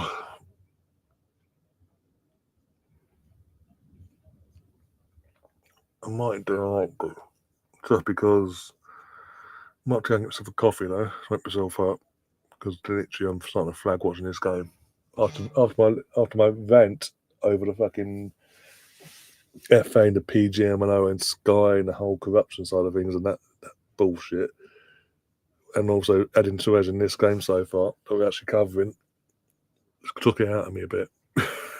Now I'm like, I mean, fucking chocolate. I've got chocolate orange I could eat to wake me up a bit, but they only do so much.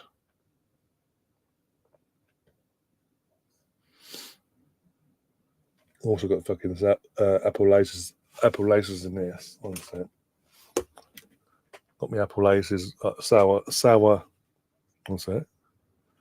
Apple laces foul. Of course, it's a foul. Sour apple laces in this thing. I'll open it first. There we go. That actually might wake me up. Actually, thinking about it. So let's have a get a piece out. Because as I say, I'm flagging big time.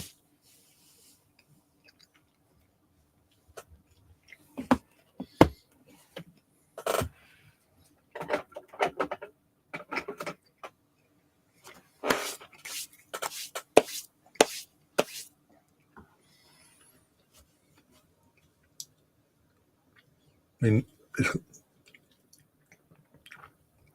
combine the rant and watching this game in between West Ham and Arsenal. Yeah, just a bit stiff, man. How come West Ham always turn up against us? It's a London derby, isn't it? But yeah, never do it against fucking Chelsea. They do, they the bastards.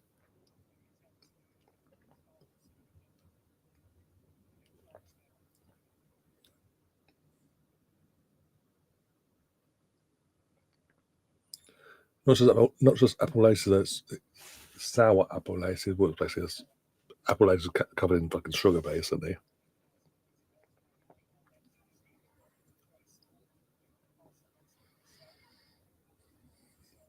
But they're nice. I'll give them that. I'll give them the due. They are nice. Well, Haribo hands down is there's no contender, basically. Let's be honest.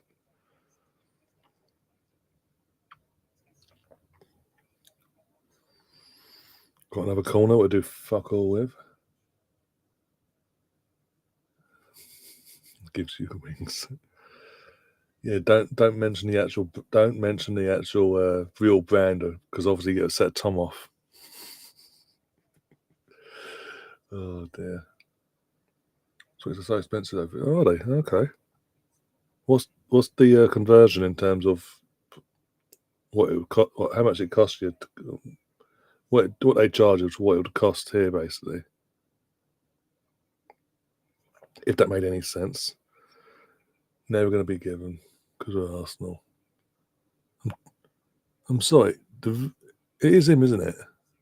That ref. The guy that was in charge today was the ref that did the job for the fucking in last summer. Sorry, in the United Arab Emirates League.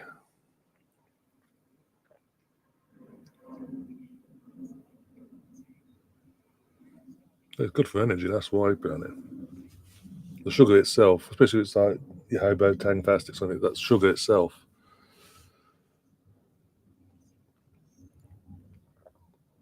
Gives you that more energy to go boom. It could be as well, yeah. A lot more strict than what we are around here. What brand? Yeah, you mentioned it now. Well, you've mentioned it. So if Tom's still in chat and he sees that, that's it. He'll be charging commission towards you for that one.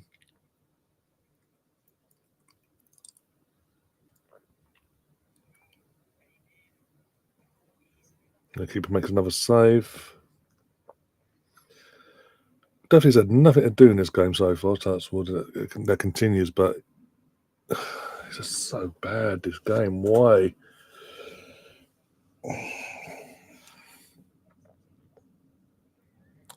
If it involves due respect, if anything, this sort of rams home why Rene cannot be given the job on a full-time basis, because there's not that clear differential between her and Jonas, basically. Clearly, because if it was, the fact I've just got a notification from Sky Sports saying that the Man City goal has sparked debate in the Sky studio, and should it have counted and all that, says it all. Even they know that should never have counted, but give it a couple of weeks when that's a pen, surely. Penalty, there we go. We've got a pen. Fucking hell. Stina winning the pen as well, thank God. So she'll probably take it as well because Kimlet was not on the pitch.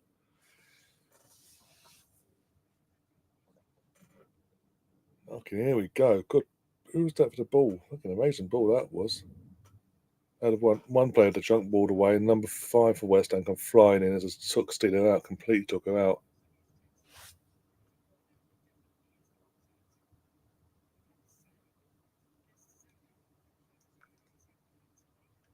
Oh, here come Liverpool and Chelsea from Anfield walking out. Now the last time, it's Condena. Ooh, Condena, fucking hell. Mariona. What did you say? Mariona's taking the penalty.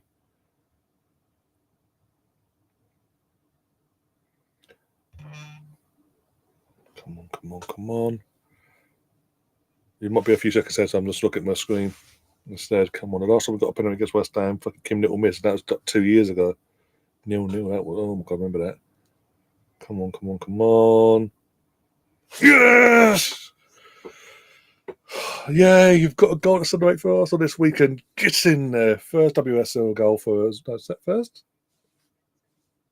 Yeah, first WSL goal. Third oval in all comps, but a first WSL goal from Mariona from the penalty spot, calmly taken, slotted in the bottom corner.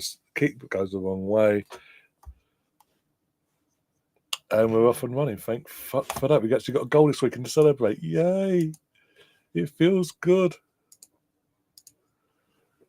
Now, the interesting thing is not only how do we react to this, and do the floodgates open, but how do West Ham react? Do they just stick to the regime and hope we don't break them down and score any more goals, or do they go out and we just do them in the counter, basically?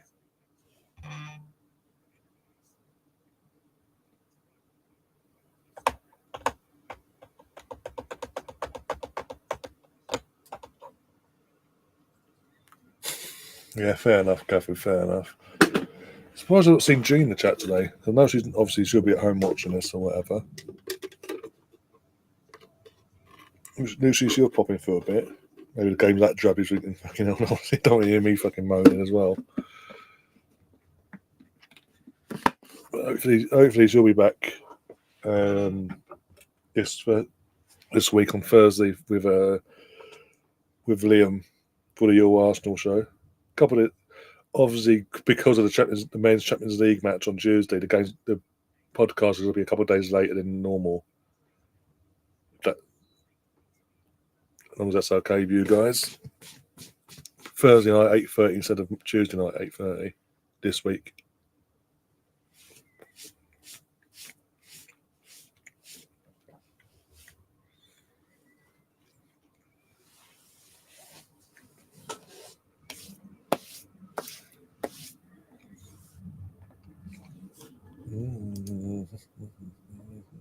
Cheerleader.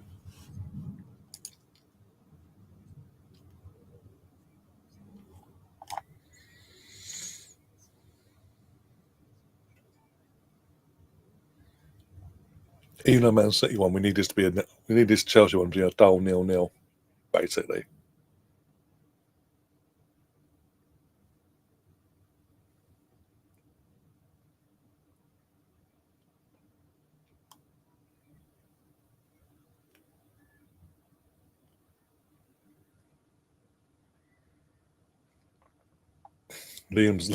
I'll say this. One of the group chats me and Liam were in, he has absolutely lost the plot when that goal was allowed. One sec. Throwing. Right. Yeah, he's absolutely he's gone. He ain't held back basically on the old situation. Always minutes on. So it's like.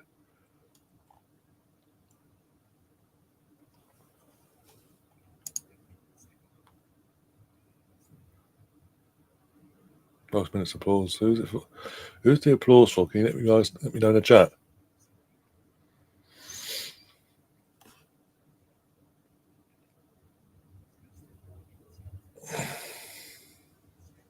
It's your fault, Brown. I told you. As soon as you went and he was in Gay's stream yesterday. I know Thomas host, but he was in Gay's channel. So, but as soon as you said in that stream, all the other teams had come in. Arsenal the last team standing. Yes, I told you, along with Sam, we told you to cast the fuck out because your luck with bets doesn't bode well. You should have cashed out. If you'd cashed out, you would have been pissed off in the end because we would have gone on and won. But you should have had something in your pocket instead of nothing. But you got greedy.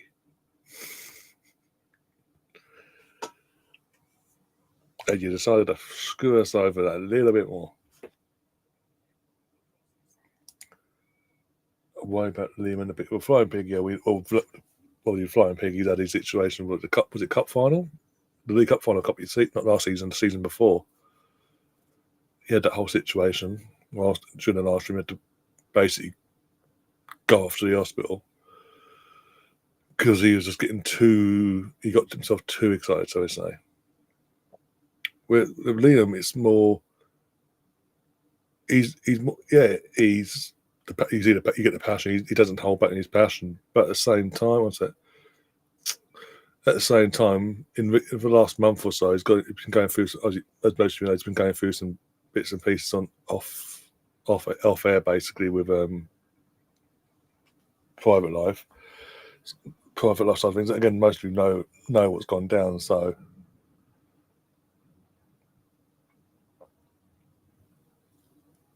okay, Stefan, thanks for that. But yeah, but in general, but Liam knows, in normal circumstances, he knows his levels, his boundaries, basically.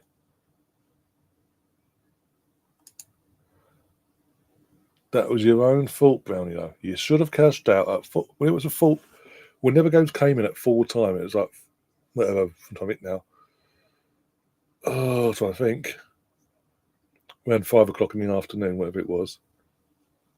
You should have cashed out. We told you to cash out. You should have heeded us and listened to us. Oh yeah, betting's got to be closed, haven't I? I forgot to do that. Yeah. Can't also do refunds because obviously players don't went off in the first place, and we'll just leave it as it is now because it's only like just over 10 minutes left of the game. So, but you didn't. You got greedy. You wanted the full whack, basically. Even though you know your luck with bets and all that, it comes down to it. For the majority of the time, 9 times out of 10, you still didn't heed our warning. If you had, yes, we would have won. It would have pissed you off in the sense of you could have had the whole whack, but you would have still had something rather than absolutely fuck all.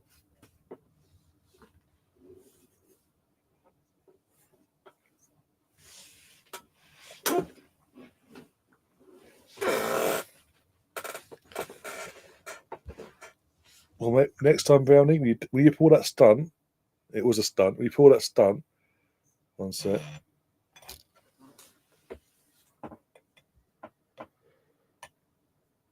We pull that stunt next time and listen to us. When we're telling you to fucking cash out before we're the last game standing for your bet, and we tell you to fucking cash out, you cash out. Otherwise we both suffer. It doesn't bode well for you. The more it goes, the more it becomes a regular thing. Also, Liverpool Chelsea's underway.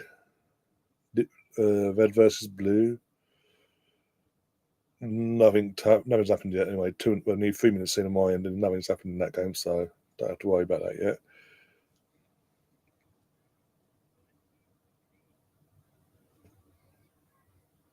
Well, this is the thing in terms of from my point of view. Yeah, I'm passionate, but obviously I'm different. Liam. Again, nothing against him because he's brilliant. It's art on the sleeve. He puts everything on the table basically in terms of he does watchalongs and this, that, and the other.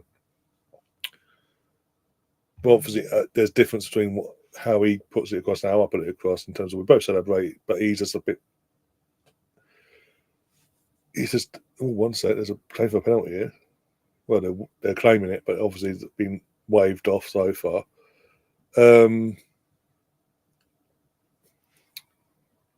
As I say, so yeah, obviously he's more loud and out. What's that? Loud out there and basically no hold bars. Don't hold him back.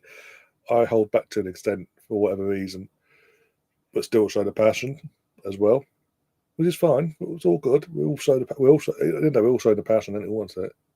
I mean, that's a handball. How the hell is a referee? So Levi basically he's basically gone for a shot. Basically, Levi Colwell has gone like that, put his arm up and gone like that, and extended the fist towards the ball and hit it off his hand.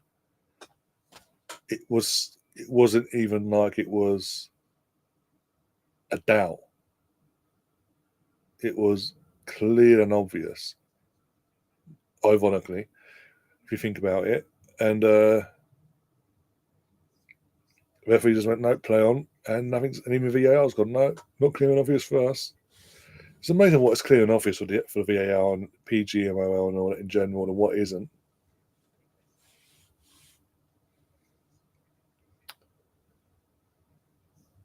But yeah, as I say about Liam as well, like Liam knows he knows the threshold basically in terms of how far to push himself without before he could potentially hurt him, like cause like do what like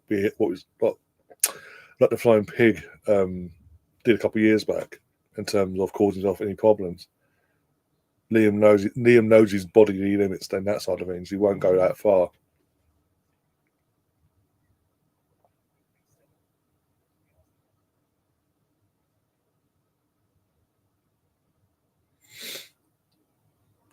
But yeah, in terms of getting around, like I'm disappointed. I'm disappointed last night with how things went. Don't get me wrong. About 10 years ago. Oh, amazing! Oh, what an amazing coincidence! What did I say yesterday? What did I fucking say yesterday? Oh god, we're 6 minutes into this game and fucking hell, proven right already. Didn't even wait till next week. It happened today. I did say either in today's and Sunday's games or next week, the exact same situation is going to happen again, and nothing. And the yellow card will be given and nothing else. And what's happened? Diego Yosha has been rugby tackled more than fucking what Steve did, by the way. Tossan has rugby tackled Yota to the floor in the exact same distance from goal, and only a booking. And amazingly, VAR's not getting involved.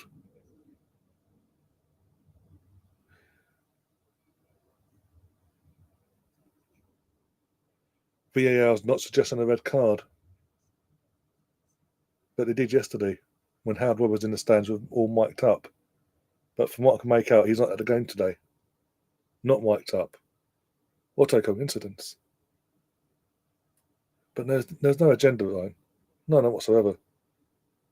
There's no clear hatred towards Arsenal or certain other clubs up and down the league that have to deal with this bullshit. No. Basically, Stefan, Liverpool cleared the ball, lofted it route one football, side of the ball. Fucking Diego Yota's through, but Tossan has realised that, put his arms around him initially, around his waist, pulled it, and then just pulled his weight down on top of him and tackled him to the floor. And the referee immediately put the yellow card out, and there's no VAR check for a red. Yeah, as yesterday, with less contact yesterday, as much of contact there was, less contact, it was reviewed for a red card and changed to a red card. Consistency. This is another thing that pisses me off because we get consistency, but it's consistently shit refereeing. Colville was right next to him, Ryan, covering. Ben White was going to cover him, and you can't say he can't because literally, I've seen since last night multiple fucking videos of Ben White tracking back from like an attacker having 30 yards ahead of him, and he tracks back and gets in the players away and blocks the ball and gets out for a corner. So I'm sorry, it's just bollocks. It's picking and choosing when they want to fucking employ that rule base. If they want to change the rule a bit. All we want is consistency. That's all we want.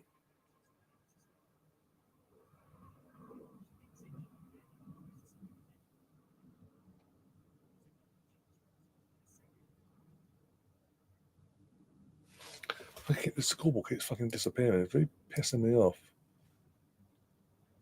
Oh, no. Putting the keeper's hands.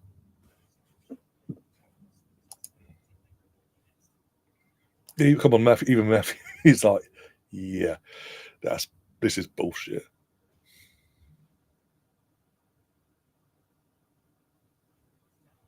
When was this? This must have been. Pardon me. Was this when you was last in the Prem or something, or was this? Was this when you was last in the Prem, or was it when Paul George was managing the Carling Cup semi-finals? Not justifying it, I'm just asking the question. Because if it was the during the Paul Jewell era, I mean, to be fair, Paul Jewell did have that mentality. Let's be honest, he's from fucking Wigan for crying. Well, he's Northern anyway, but he came from Wigan prior to you going to yourselves.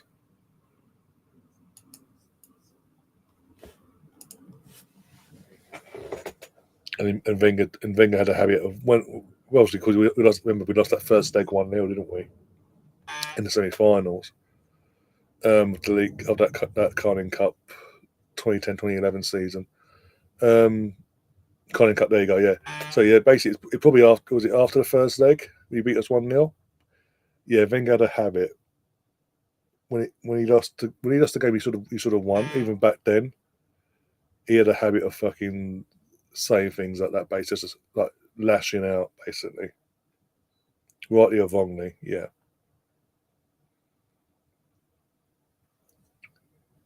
So it's just things like that in that moment, just taking for pinch of salt. Is like he's just he was doing what he was doing. Paul was a good bloke, but and he didn't even last long, did he? He was like he put that little cup run together. That was it, and obviously he just arrived that season, but he was gone not long after that, wasn't he? I swear he was. And was he before or after Roy Keane? All gets all muddled up with me. Or West Ham got a free kick in the 87th minute. It's going to be interesting if he can defend this. Beth Mead's been fucking quiet, by the way. I think the second leg was, yeah. Fucking Nicholas Bentner. We brought you back to the old Emirates and thought, fuck this, right. We're gonna go fucking as full strength as possible and absolutely obliterate you for beating us in the first leg. And Nicholas Bentner, I think Nicholas Bentner got 2 to 4 goals.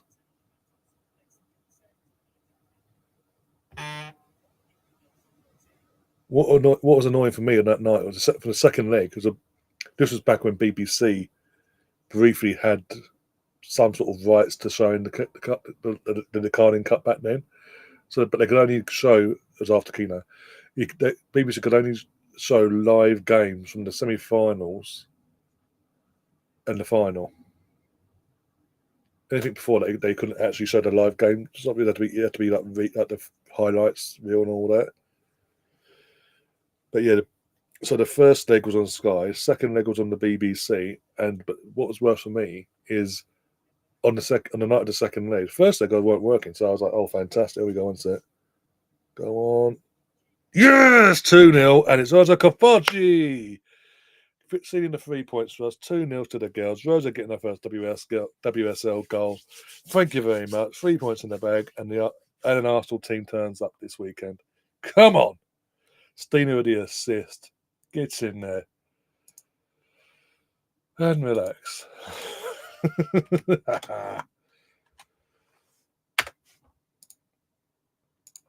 There we go.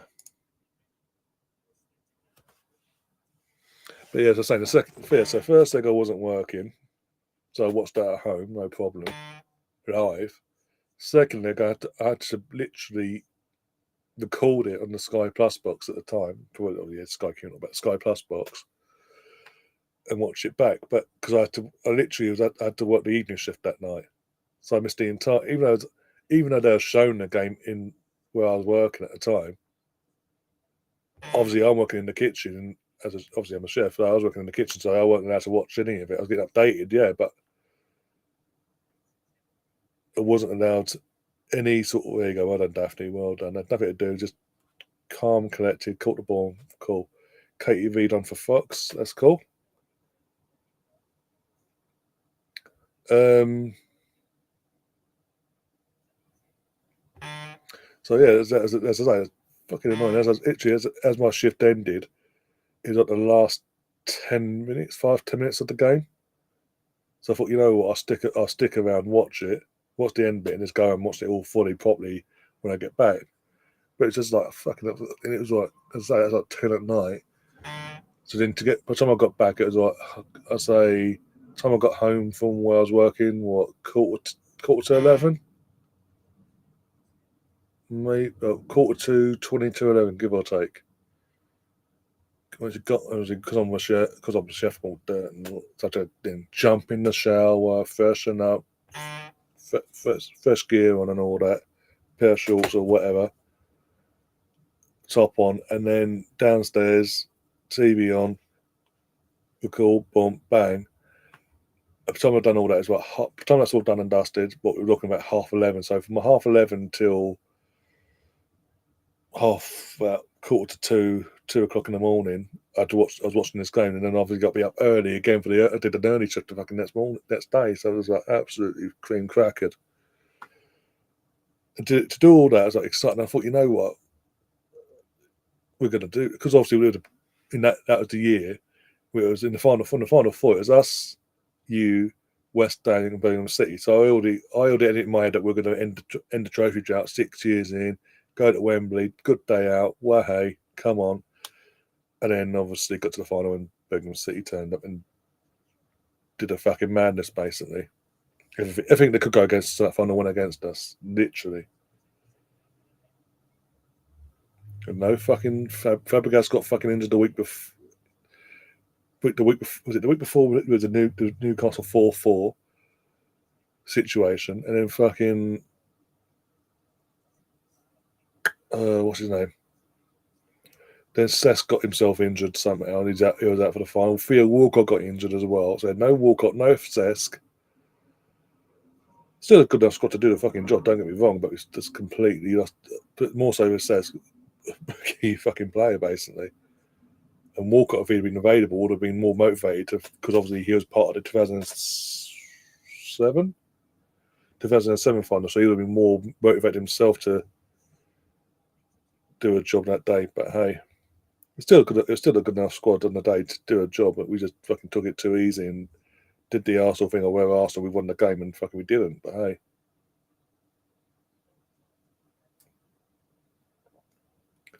How does Cisco miss that pick for Jax? Sweeto combo, they do it on the international stage. Yep, exactly, Matthew. I'm just happy that Rose has come on, got some minutes. Rose has got some minutes, got a goal as well, and Steen has got an assist. They both come on, they've contributed one way or the other. I mean, technically, because obviously Steen won the penalty. I mean, technically, because she's won it, she gets 2 assists technically.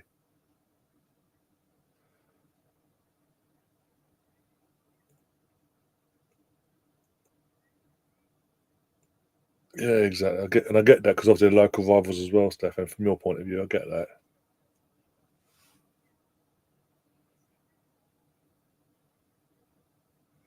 In the last few seconds, I've got 20 seconds left of injury time in the West Ham game of 4 minutes.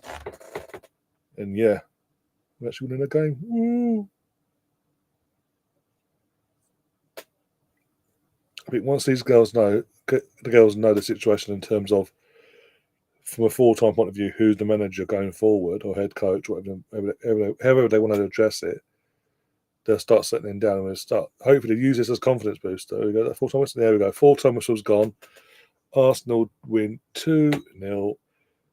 Comfortable to an extent because West Ham didn't really provide any threat from their point of view, from their attack and all that to our defence.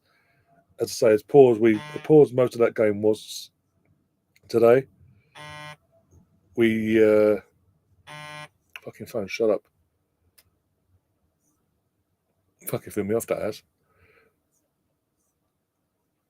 No, sorry, as poor as the game was in general from our point of view, from the majority of the game, we were in control to an extent. We didn't have to do much. And basically defensively, as I say, West Ham didn't really ask any questions. That was 0-0 for a long time today. And at no point did I feel that West Ham were waking up and going to come at us and cause us a problem.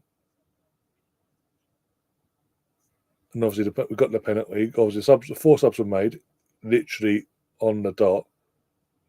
Oh, Sancho's gone flying down to the floor. He's claiming the penalty, but that's going to be interesting if that actually gets given or not.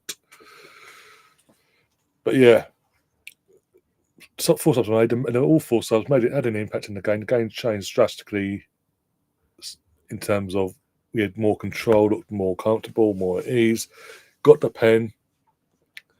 Mariona obviously converted it with ease and panache, you name it. Like, it was fantastic.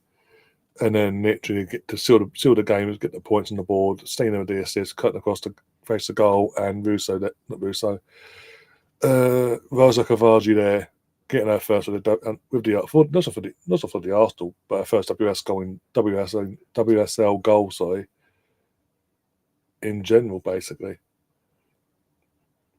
And yeah, nothing to complain about there. In the end, got the 3 points on the board, and hopefully, since Jonas has been sacked, we've won 2 games, scored one way or the other, scored 6 goals, sorry, conceded 1. And that 1 was from a stopping mistake from one player, but either way, still conceded only the 1 goal. Didn't it affect us? We went on one game 4-1. As I say, we scored 6 goals suddenly in 2 games where we weren't even doing fucking 1 goal in 2 games, for fuck's sake, at one point. And hopefully, even though now this is international break for the girls, they can use these last 2 games as a massive confidence booster going into coming back from the international break, and obviously depending on if Rene's still the interim or we have a full-time manager in place by then. Either way, just use these last 2 games as a massive confidence booster and kick on and keep going and rejuvenate this season, salvage it before it gets out of control. Next up in WSL is obviously United. That's going to be interesting. I think that's at the Emirates as well. I think. Don't hold me to it. I mean, the finish there from Rosa was fucking brilliant, but I had 2 defenders on it. So I was like, no, fuck off. This has got to keep buzzing. I'm assuming you're hearing the buzz because obviously it's near my mic as well. So I'm going to take that off one sec.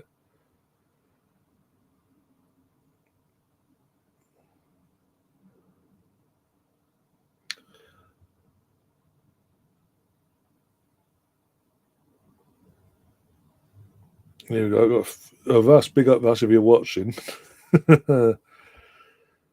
He's got a freeze frame of when the foul was committed. And yeah, Brady, you can say all you want about Levi Colville, but I'm sorry. There's players within the same distance area of Saliba yesterday, and they weren't given the benefit that they could have potentially got back and covered him basically and stopped the attack themselves. So why should Chelsea and Levi Colville get the benefit of that in this game? I tell it. I fucking said it yesterday. Assuming the exact same thing will happen in another game, either this weekend, in terms of today's game, either Wolves, Man City, or this game now we're watching now, Liverpool, Chelsea. The exact same thing will happen, and it'll only be a yellow card. And what's happened?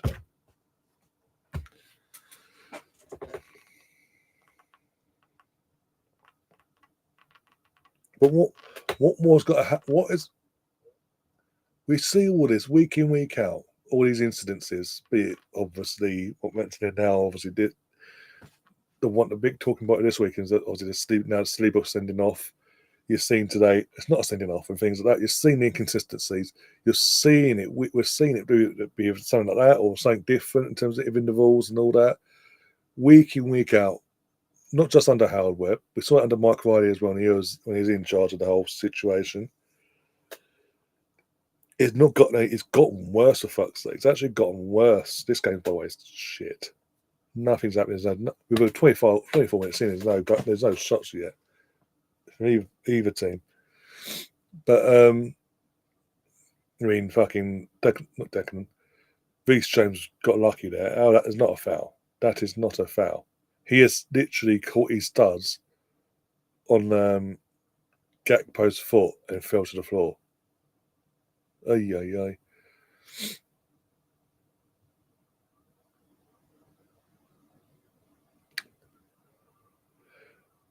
There was literally, in terms of clear daylight, there's Ben White on the other side of him that has the pace and tracking power historically to cover that could have covered him.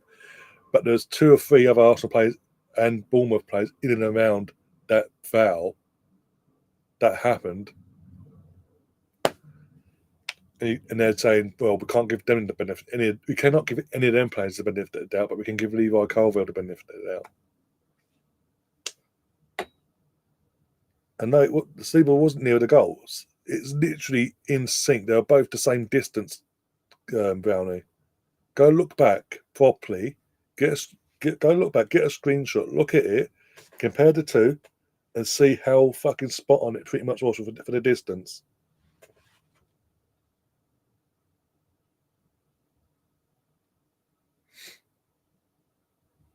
The only difference was in this particular incident, the Chelsea one side, it wasn't clear as day. Fuck it, only slots been booked. It wasn't clear as day. Don't tell me who the pen's for, by the way. Do not tell me who the pen's for. Don't give it away too much. There wasn't actually like 20. It wasn't like the entire team from both sides in the midfield. That's the only difference.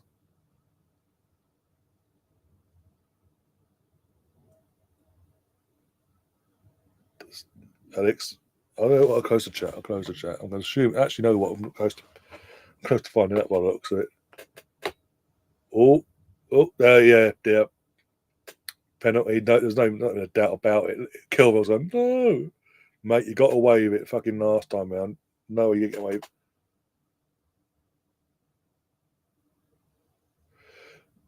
Was more central and on the edge of the centre circle.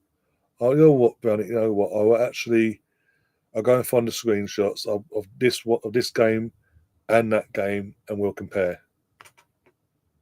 I swear to God, if it's like 2 yards difference, I'm still gonna fucking stand by what I said. What I'm saying, sorry. If it's 2 yards difference, you're not getting away with it. I'm telling you. Was it the reaction on Levi there? Like, what? No way. You didn't win the ball for a start. And yeah, VAR's cleared it by the looks of it. Yep, go ahead. Don't think so. I think it's fucking came off the boss. He's just swung a leg, and obviously he's took out. Who's taking it? Oh, Salah's taking it. Okay. He swung a leg. Basically, he swung a leg around in this instant. Levi caught he had no control of his body. Just thrown himself over the place, swung a leg out, caught Diego Jota, and brought him down. So, soft as you may think it is, it's still by the letter of the law, Brownie. By the letter of the law, it's a penalty. I know they're not consistent with the letter of the law and all that, but still, and Nico Jackson's just got the book for discipline. Make sense. I don't know what he said or done, but I've just seen a card being brandished in front of his face.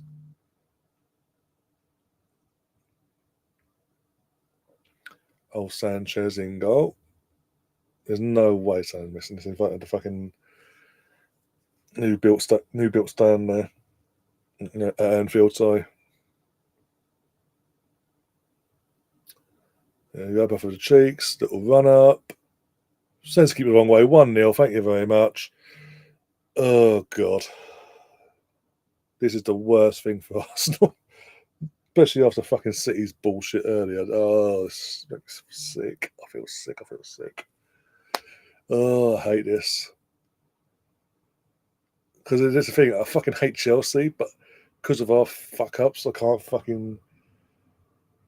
Either way, back Liverpool in this situation is even worse when we fuck up, though. But I hate Chelsea at the same time, but I can't really enjoy it because it doesn't benefit. It causes us more problems than it fucking solves, really, in terms of the league table and all that. Briani says, fuck, Atleti are taking the lead, so I need Chelsea now on this. And after that penalty, I may cash out for a burger. Oh, now you want to cash out. When it's two teams letting you down, you want to cash out. When there was no teams letting you down before the late kickoff, you were like, no. I'm going to stay on with my bet. It does look like, though, Diego Jota, whatever contact was made on him in the penalty itself, from the foul, he's coming off, basically. He doesn't feel right. He's taking himself off. Darwin Nunez has now been brought on in his place. Is that more precaution from Diego's point of view, or could it be more serious? I'll be honest, with all due respect, because we're playing them next week, I'd rather he be out next Sunday against us. I'd rather have our defence face Nunes, even with or without Saliba in our defence. I'd rather be facing Nunes than fucking Diego Jota. Diego Jota loves playing against Arsenal. That's all I'm saying. Right. Let's get the scoreboard down one sec. This is what's going as normal. No, it's only Chelsea I need now for 185, but it doesn't look good. No. I mean, but that penalty to one side for a second. There's not been a shot There's not been a shot from either side yet. Almost an oggy. Levi's lost his head by the looks of it. But yeah, it doesn't. No, I mean to say that neither team had a shot on target or a goal in general up to that point. The penalty being given. The first shot, it was on target. There you go. It's from the penalty spot. What more can you ask for? But hey, Chelsea's back. Chelsea are in for the title. As I say, I hate Chelsea, but also at the same time, Liverpool my rivals for the titles.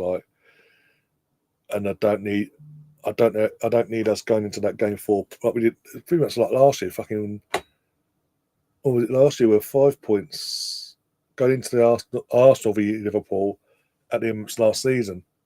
2-0. Disallowed offside. Is he offside though? Cody Gakpo put the ball in there. Lord man put the fucking stick up, leaning away the fucking gaff while he's doing it.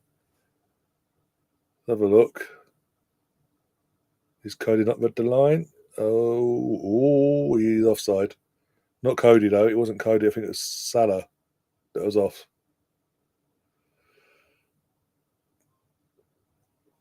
But yeah, like I was saying, last season we went when the Arsenal v Liverpool fixtures coming up back in February. We were 5 points behind and going into that game, knowing if we'd lost, we would be 8 points behind, and pretty much the title run would have been over in February, basically. Whereas this time, as you say, it's going to be 4 points down. But if we lose, it'll be 7 points more early in the season, but it doesn't look good. It's a lot of work. There's a lot of going to wake up, basically, early on in the season. So we do need to, with no ifs, buts, or maybes, next Sunday needs to be a 3-point win for the Arsenal. No matter what happens in this game, it needs to be a 3-point Arsenal. Yeah. Oh, what a post! Is that a post? Yeah. From Nico Jack, he can't. You had the shot, mate. It literally hit the post and went out, mate. There was no deflection. Let's have a look again. Casado with a pass. No, there's no deflection. It wasn't. The content. Canata didn't get a touch on that whatsoever. Fucking trying to claim corner. Seriously, lad. Balls on the pitch. Can't take the.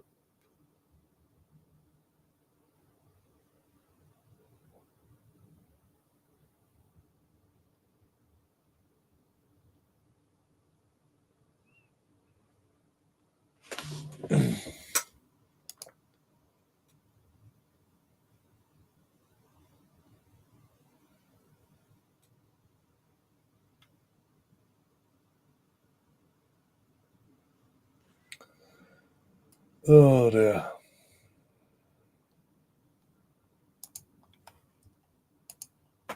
I'm not putting a scoreboard up for this game. I'm just getting everyone updated on how it's going. But yeah.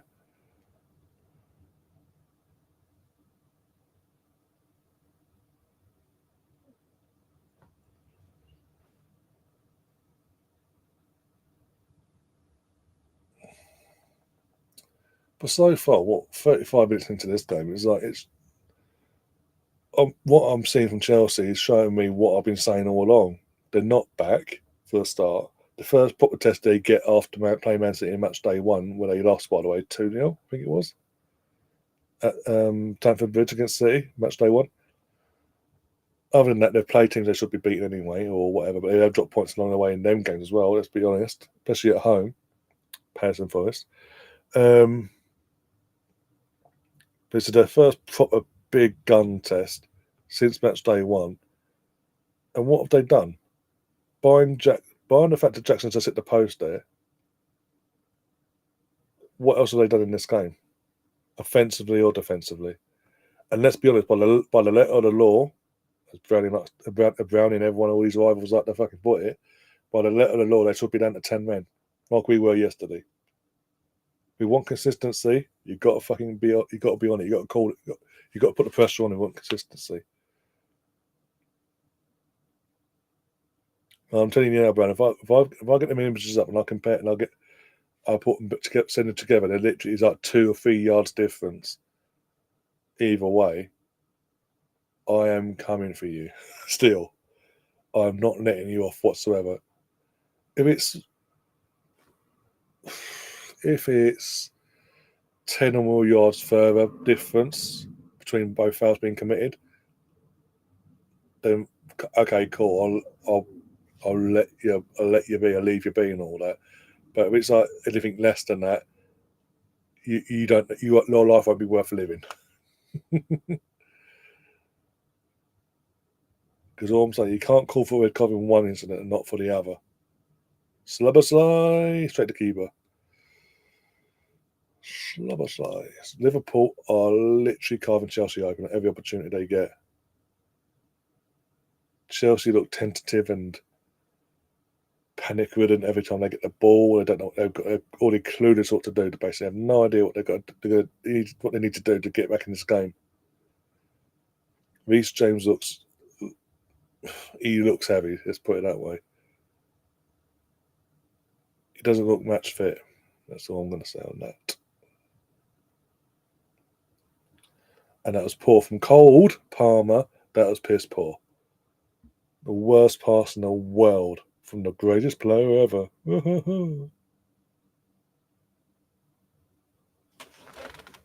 Oh dear.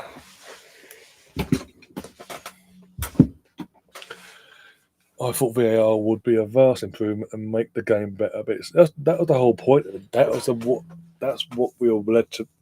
We was always asking for it because it couldn't be, as far as we're concerned, it couldn't get any worse. And obviously, it was slowly and gradually after the 2010 World Cup and that debacle with England v Germany and Lampard and all that. It slowly over the next couple of years was started getting introduced in and around world football, and I think England was one of the last leagues to actually introduce the VAR system. I think they had goal line technology for a couple of years prior to that, but yeah. But the whole point of it was to help out because we actually were clearly making errors and not holding their hands up still or whatever, but still they clearly needed a bit of help with certain situations, which is okay. It's okay to say that. But they've brought in the VAR system. They don't know what they're doing. They're making new rules every fucking. Instead of making up a rule book and sticking to it for about a 3-4 year period at least, 5 years at a push, and making little tweaks after every 5 years or something. They're changing certain rules every bloody year, or adding more to the equation before they've even got a handle on the current set of rules. And they wonder why they're having problems with that, figuring out what is the rules, what this, what's that, and why they're having problems with implementation of the actual system. Let's be brutally honest. After 6-7 years it's been since VAR has been introduced, we shouldn't. It might be 8 at this point. We shouldn't be sitting here having the same discussion we were when it was when we didn't even have VAR as a tech, that side of things. We shouldn't be sitting there having these discussions, having these debates, having these rants and raves and all that. But the fact of the matter is we are, and the only difference between when it was introduced and where we are now is who's running the PGMOL and implementing and in charge of making up the rules, etc., and making sure his staff up to standard. It's the person who's running it. It was Mike Riley at first. He got sacked off because it was getting too ridiculous. He got sacked literally, and Howard Webb got brought in to replace him, and it's got worse. Let's not be. Let's in the over 2 years. Just over 2 years that he's been in charge. It's got worse. It's not got better whatsoever. At no point, no matter what he puts out himself, or I've had an independent panel of ex-players, and they say we've only made 2 mistakes this season compared to 10 last year. Bollocks. The fact we're sitting here having these discussions every week, even this season, speaks volumes. Just because you stop putting the apology letters out every week, you stopped doing that 9 months ago, doesn't mean you're getting better. Doesn't mean you're vastly improvement. All Jackson's going to bang that by the looks of it. Yep. He's down. He's thrown himself to the floor. He's holding his knee. Of course he is. He's tapping out. He doesn't want that. He wants no part of this. Holding his knee now. He's holding his lower back. But going back to the VAR, I mean, at this point, we shouldn't be sitting here going, right, VAR part did. What's this? What's that? Why has this gone wrong this week? Why has that gone wrong this week? Why is it not consistent still? It's like the more this goes on, in terms of the piss poor decisions, and the piss poor standard of refereeing gets worse every year. It is like they got to a point with us complaining that they think, fuck it, we'll bring in VAR, but we're going to do it our way. We're going to make it look so bad that you literally wish you didn't even ask for it in the first place. Basically, we're going to deliberately make the system and make the VAR process itself as awful as we possibly can. We're still going to make the same mistakes, even with the VAR officiating and all that. We're not going to use this common sense of the on-field ref has the final say. A person in the room has no impact. It has no feel of the atmosphere in a game. Had the final say basically in most situations. If a referee goes over to the screen, most of the time, 9 times out of 10, he's changing his on-field decision to favour whatever he's been told in his ear by whoever nowadays, but apparently going by yesterday, be it his boss or his colleagues. I don't care what anyone says. He's a mic. You can see the fucking mic. We shouldn't be sitting here doing all this still. And I say, yeah, it's like they're deliberately trying to piss us off and say, well, you asked for it, but we're just proving the point that we're going to prove a point. Basically, it makes no difference because we're still in charge of it. We're still controlling it. How is it rugby? I watch rugby again. I say every now and then. I watch rugby. Rugby union, not rugby league, rugby union, but even rugby league has fucking VAR. I've had it for the same amount of time. But rugby union, from my point of view, have had their version of VAR since trying to get about 98, late 90s, 98, 99. It was introduced early 2000 or 2000 itself. At the very least, 2001 season ish. And we're in 2024. So I'm trying to think now. In and around 25 to 27 years, rugby, the RFU, the rugby in general, have had their version of VAR in place that long. And even when it was introduced into the game, they would never have any problems like this. And the main reason why they weren't, in my opinion anyway, is from the get-go, they didn't hire fellow refs from the same league, within the league itself, or outside, even outside of the domestic leagues and all that.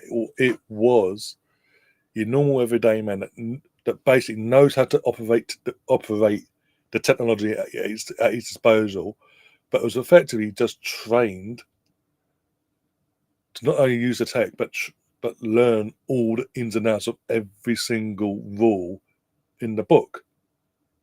And once they've done that, they'll then, boom, off you go. Just be there just in case the ref needs you.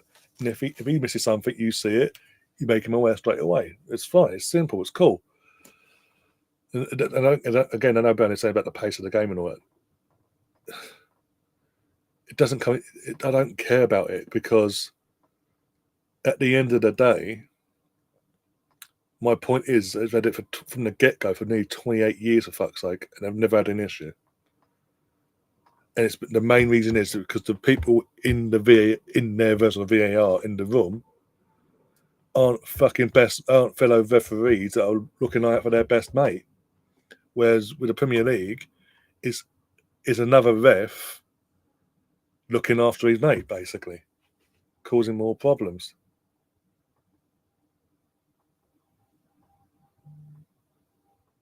Oh, bloody! Oh, I've got to fucking say, what the fuck was that? Who's that? Fucking gave up? Was that Gusto as well? Gave it the ghost there. Sort of fucked up the touch and just gave up the ghost. Nunez, Curtis Jones. Oh, there's a foul. That's got to be a red. Second Liverpool pen. Oh, it's got to be a red. He's got to go, surely. I know he had players around him and all that, but that's twice now. Sanchez has fucking fouled in a matter of 4 or 5 games. He has fouled the opposition player, basically. The striker against Bournemouth, and now obviously Curtis Jones. He makes no intention to get the ball. He just goes like that. I mean, what you come out? Yeah, he puts his foot out. You can say he's trying to play it because he throws his leg out like that. But he's like that, for fuck's sake. Even if he gets it the ball, what's he to do from that moment? Like, seriously, Jesus Christ.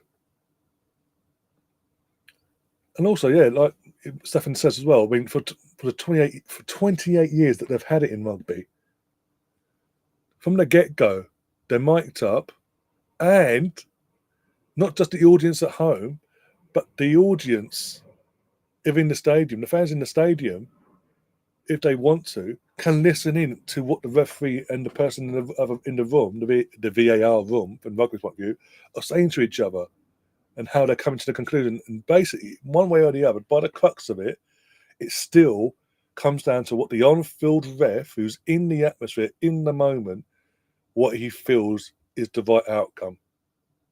It's down to him and him alone.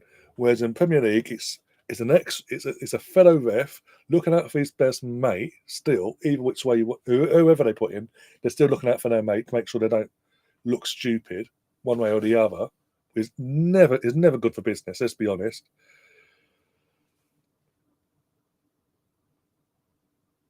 Oh, it's been overturned, has it? Did he play the ball? No, he swung a leg. He didn't play the ball. He just swung a leg and he went under his leg. He just ricocheted off his calf. Oh, okay, I see it now from a different angle. Okay, fair enough. I've seen it from a different angle. See, I can change my mind. I can see something from one angle, say it doesn't look good. See another angle and realise actually X, Y, and Z. Whereas, yeah. But anyway, so you got refs in Premier League. You got the refs looking after their mates. And they're in the VAR room, and it's not someone completely neutral. And also, it's the person who's in the room making the final. And it goes to VAR, making the final call.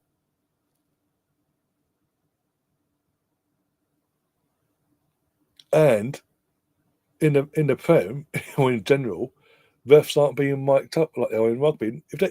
If we had obviously we did try it years ago. Obviously, Arsenal, we all years and years ago, but our times anyway. But mic up the refs. So when it goes to VAR, we're hearing straight away what's going on between the two.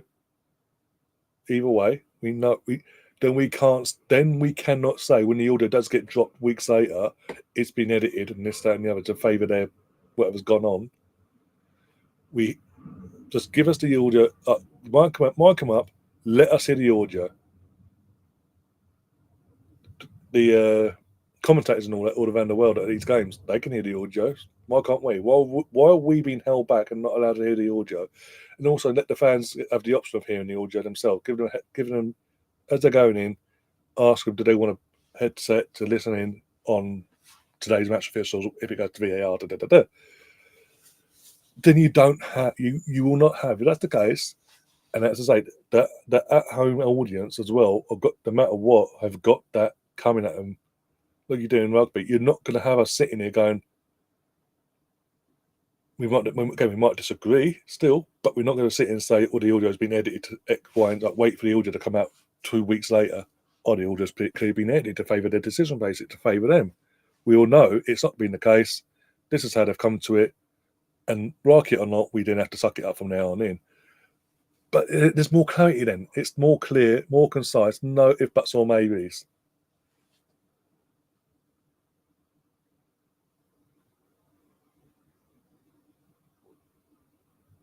Exactly, Stefan. Exactly. That's what I'm saying. It's pretty much what I'm saying. Yeah. I just want fairness and all side of things. And it's like, it's just common sense at this point. When the scrutiny is this high now, when it's being called out week in, week out, game out every fucking week as well. By the way, not just the odd game in there. It's like every game. It feels like there's a big cause to be talked about and all that every week. Was it Anthony Taylor against Chelsea? Was it 14 bookings he gave, and then got fucking suspended the following week? Too many bookings. What you're playing at? You're binned off for a week.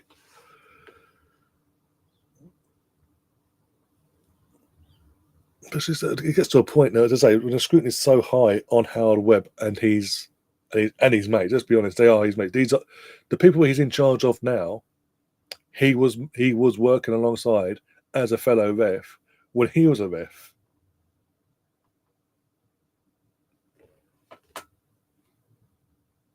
The warning sign should have been there. The warning sign should have been there when he eventually sacked John Moss after his fuck up against Arsenal and Brentford at the Emirates when he forgot to put the lines in. When he's eventually sacked him 4 or 5 days later because of media pressure, the warning sign then should have been there when 6 months later he then brought John Moss back into the fold and basically gave him the job to train the referees to the standard, basically. There's that should have been our warning sign there that things aren't going to get better. Things are going to get fucking worse. There is corruption here. Things aren't right, etc., etc. But no. And now here we are. And as I say, it gets to a point where, as I say, the scrutiny is so high now. It's getting to a point where we saw with Mark Riley, when things got so bad from the public perspective, and how we saw that regime go, was where it was going, that the FA had to get involved and sack Howard Webb like they did with Riley for a couple of years back. It's going to get to that point again, and then what? For me, it needs a complete clear up. I keep saying in terms of the rest, it needs a complete clear up. Howard Webb ain't got the gumption to do it, but it is. There's no if, buts, or maybes. All banter aside, because even you're saying it, banter and all that aside, is not even. I mean, the Man City game earlier has proven that. Taking out the equation, what's happened in your game so far with your Chelsea man, I can't remember his name now, taking out fucking Diego Jota on the halfway line, effectively. And then taking out the equation, taking that situation out of the equation because of what happened yesterday, taking out the equation for a second, the Man City game at the end there today. Again, twice in a year, a situation has arisen where a Man City player is standing in an offside position. First time round, he was standing in the island, the goalkeeper and Leno against Fulham at the Etihad, and obstructed the keeper's vision. Ball went in the net, went to VAR, it was clear as day in the footage he was obstructing the goalkeeper's vision, but the goal was given. And we've seen since then, when that's happened, the goal gets disallowed. And before that, the goal gets disallowed. And then today,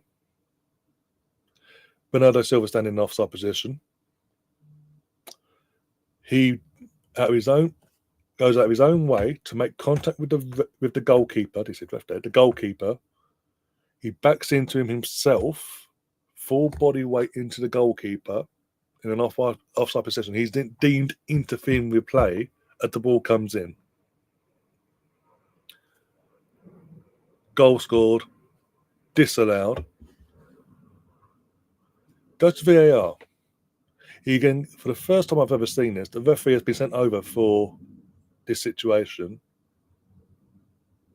and he changes his mind and goes, actually, no, it is a goal.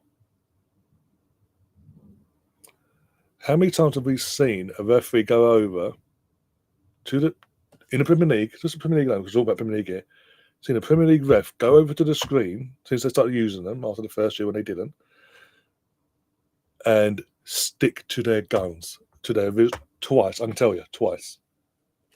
In 6 years, maybe 7, it's only happened. The on-field ref's only stuck to his original decision. Twice. Do you know the odds in that being throughout the games in a normal match day, let alone the Premier League in the 6 or 7 year period? What the odds on that is? That pretty much, apart from twice, every other time a ref goes over to the screen in the Premier League, they magically change their mind.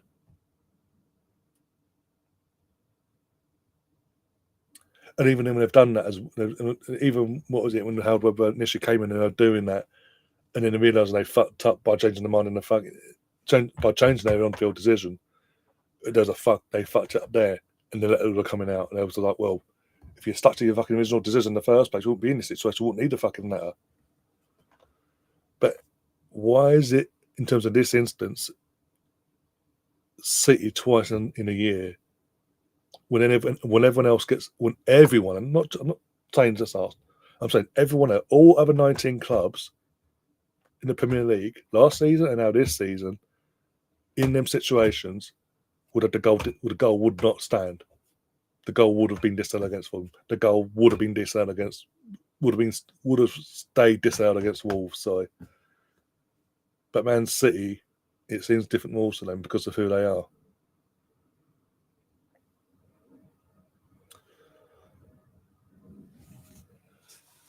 There's always corruption in Europe, so why people still think Premier League is clean? After all, again, that's the problem. That's the thing.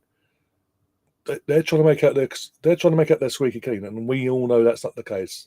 Like Chris said earlier, a few minutes ago, VAR has heightened that and made it abundantly clear the corruption's there. If certain statements from a certain ex-ref didn't heighten it at the time and keep it heightened, the VAR itself proves its point.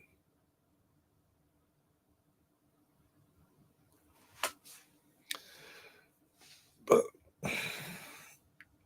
for me, the only way this changes is if Webb, in general, Webb gone. He just needs to go. He wants to be this big. Look at me. That's what he is. He's just like, look at me. It's all about me. Hi, it's me. Like he was as a ref.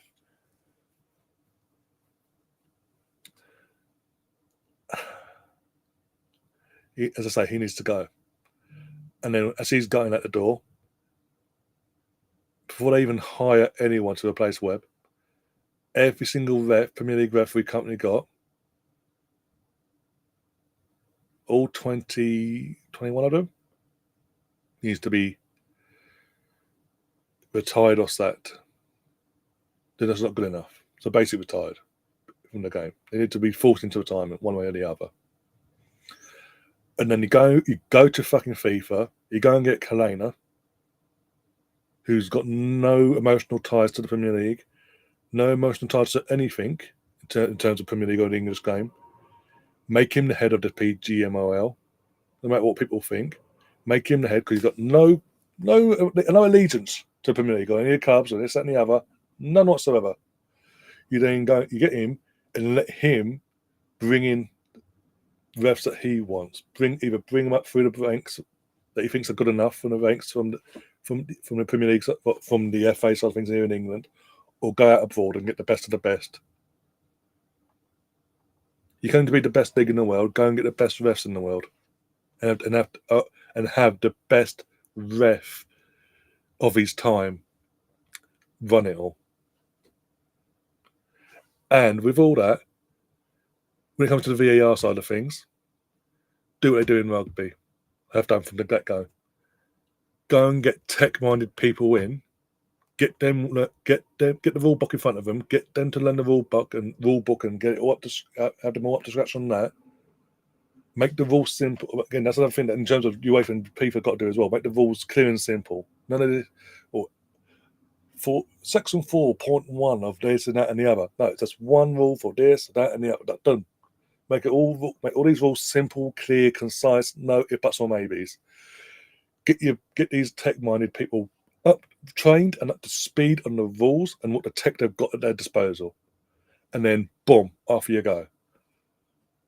Then they don't have an emotional connection to the officials on the pitch, so then they ain't subconsciously thinking or whatever. They've got to protect their mate on the pitch. They're just thinking of doing their job, and then surprise, surprise, things might actually improve, guys.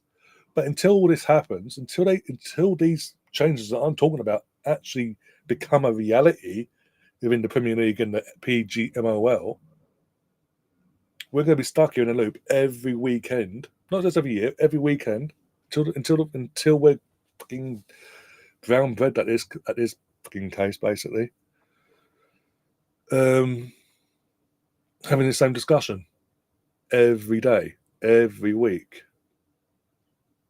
But I've just laid out what's got to happen to start making things look better and more concise. There's no emotional connections from any capacity.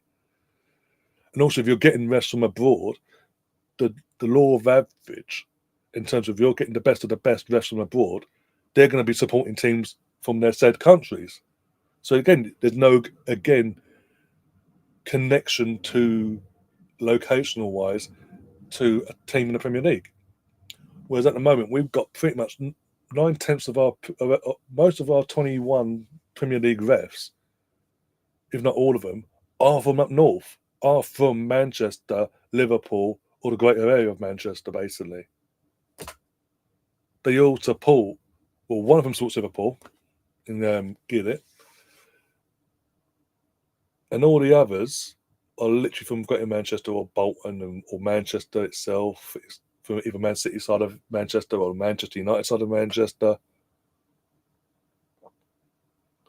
Whereas if you go out and get, as I say, get the best of the best abroad, you don't have that. You don't have them fans going, well, he's from there, so he has that allegiance to, for example, Liverpool, United, or a City, or Newcastle, or Arsenal, or Chelsea, or you know what I'm getting at. There's none of that bullshit either. And so you'll be surprised when things actually improve in terms of the refereeing standard improves, the decisions are improved, the mistakes are less, if because you always make mistakes either way, but the mistakes are a lot less than what we're seeing. It's a more happy, harmonious from all aspects, be it from a football fan's perspective towards the referees and the referees in terms of the players and the respect and this, that, and the other. There's none of this BS that we're seeing now. I've literally just laid out literally a perfect plan. It is the perfect plan to nullify any talk of locational favoritism, any talk of one referee looking out for another referee. It comes to the whole VAR situation, how to deal with that. How the person in charge of the PGMOL should be Kalania. Someone who has no emotional connection whatsoever to the Premier League or any of the clubs or whatever. Not someone who is an ex-ref who has a connection and a conscious or unconscious bias towards X, Y, and Z, just looking out for his mates who he used to work alongside 10 years ago.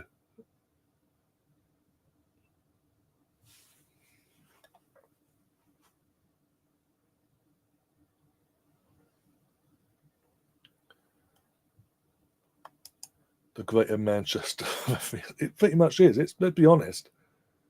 If you go in the official sites and all that, look where they're all from. There's not one referee or official, you want to call them, from anywhere south of fucking Manchester, Bolton, whatever. From the perspective of the Midlands down, there's not one official from the Midlands all the way down to the south, and yet we've got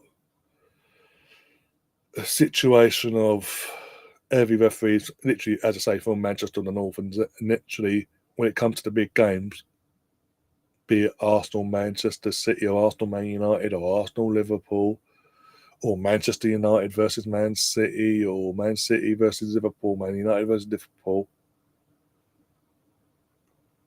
or Chelsea versus Man United, or whatever.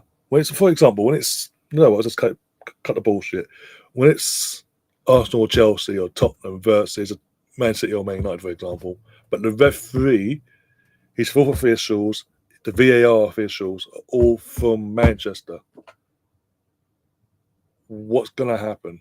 They're going to have a conscious or unconscious bias, whatever you want to word it, towards the team that's from Manchester or nearby compared to the team down south in London. It is what it is.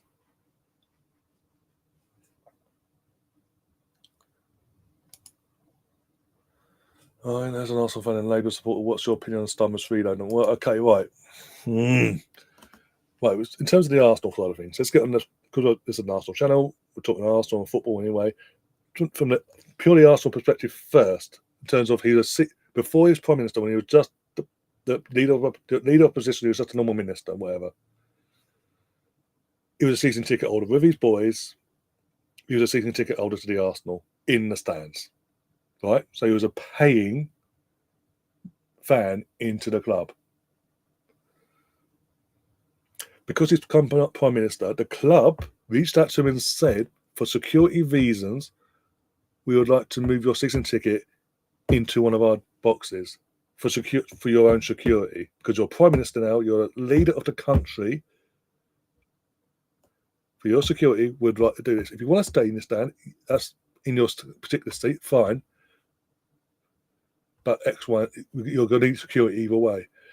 He's then looked into the logistics of that, and that would have meant for him to have security in the stands, that fans themselves would have had to be moved elsewhere or lose their tickets, basically. So he's had security around him, because obviously health and safety, the way that place that out. Yeah. All that was coming on for Chelsea. No change there. They're not going to do nothing different there. Who's this going off? 19. Who's 19 for Chelsea? Oh, Jaden's gone off. Okay. So from that perspective, I ain't got a problem, because obviously he's still paying. He's been offered an upgrade into a fucking box for his own security. Period. But he's still paying for his fucking season ticket along with his boys. That's not free. That's not free. It's just been upgraded for security reasons into a fucking box. So I don't get the big riff-raff that came with that. What did you want him to do? Stay in the stands with security, which would have meant other match-going fans would have lost their season ticket, or that or whatever, or that they would, or paying members that had to enter a ballot would have had less chance to get tickets because them spots for that area would have had to go to his security to keep him safe. And it would have been more security actually as well. So let's not go in that bollocks. He is, because he's still paying for the fucking. Oh my god, give me I'm not giving this then. They offered the upgrade in terms of for security reasons to put him into a box for security reasons. He's still paying. They made the offer to either keep him where he was in the stands and still have security, but obviously it would mean fans would have to lose out. Be have to their members and all that. Not season ticket holders themselves, but members would have to lose out and be able to get a ticket off the ballot and all that.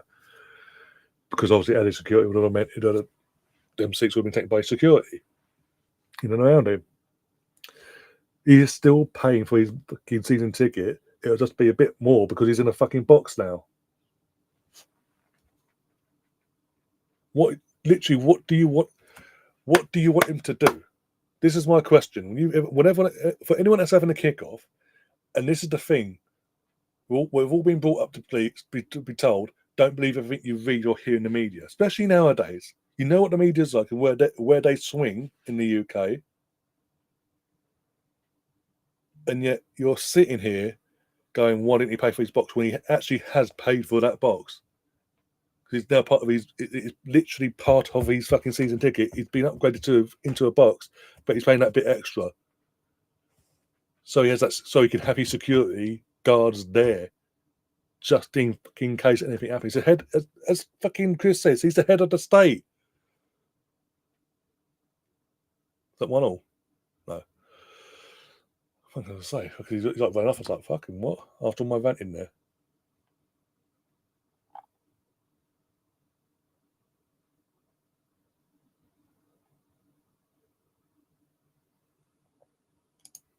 Stefan says, I couldn't give a shit about him having a ticket, to be honest, especially after certain MPs were caught after expenses. Yeah. But the thing is, this is my thing. Oh, he's onside. He's on. Jackson's on. Fucking, who's that? Kanate paying him on there. Kanate's playing on because Kanate's like, yeah. Why even zooming in? It's clear. Fuck, you don't need to zoom in to see that Kanate's played him on side there. This is going to be 1-1. Which I might actually celebrate. Hey, there's no way he's offside. He's majorly on. Why is this taking so long? This is so obvious. It's onside. Take this down for a sec. It's so obvious he's on. Why are we having this debate? Why is this taking so long to fucking dispute? The ball's left the foot. He is majorly onside. 1-1. There you go. Yay! I can't even doing that for fucking Chelsea guy, but fuck it. We need Liverpool dropping points. Fuck it. Come on. Of all fucking players, that'll be that bastard as well. Nico Jackson, who can't fucking hit a barn door most of the time, but hey. Yeah, it is what it is. 1-1. But he's ahead of the fucking state. It's not like he's not an Arsenal fan and he wasn't a paying season ticket holder in the first place. He was a paying season ticket holder. He still is a paying season ticket holder. It just cost him a little bit more, which he's got anyway. It's his fucking money. But he's paying that little bit more to be in a fucking box now. They made the offer to him, do you want to be put into the box? Didn't say it's fucking free, but because the media say it's free, you've got to believe it. Come on, you've got a brain, use it. Fucking hell. The fact he even came out and said, if I stayed put, I'd have to pay for more fucking security. And it'd mean the match-going fans that want to go to the game can't go to the game because guess what? I've got security around me. Whereas in a box that I'll be paying for, ta-da! But you want to do the narrative of da-da-da-da. In terms of the other shit, right, in terms of the non-Arsenal shit, everyone else does it. Historically, everyone's been given freebies for their sponsors or donors or whatever, be it to bit of clothing or fucking Boris, when he was in charge of when he was head of state, literally spent billions into fucking redecorating 10 Downing Street to the way he wanted it. There wasn't a kickoff. And there wasn't that much of a kick. There was a kickoff, but not to the level of fucking getting free clothes. Apparently, free clothes. No, bad stammer, bad. How dare you? Come on. The box isn't free. I'm telling you now. I can fucking guarantee you. I can.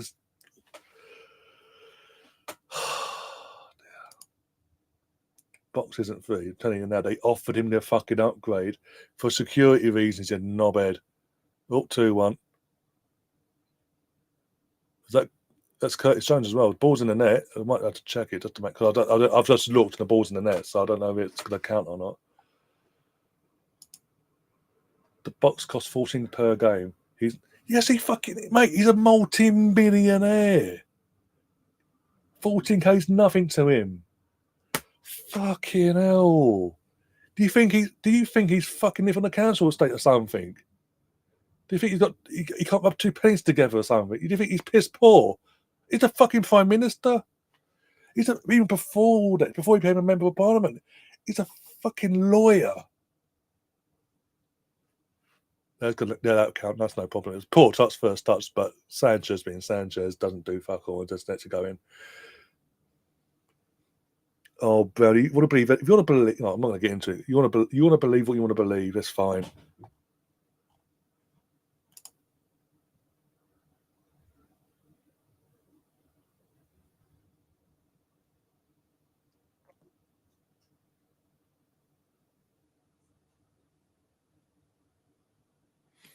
Yeah, you better tell him it's free. You can't have it for free. Nothing can be free for life. No. Fuck it, it just does my head in.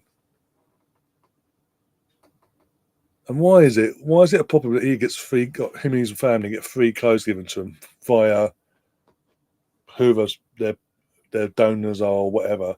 When fucking Boris, for example, via his donors, was spending billions on fucking redecorating 10 Downing Street, for fuck's sake, for wallpaper. But that's okay. Having by their own standards, by the way, illegal parties, pandemic, when everyone else was told not to, and to stay at home and alone, that's okay. Getting free clothes, though, no. Naughty. Bad stammer. Naughty.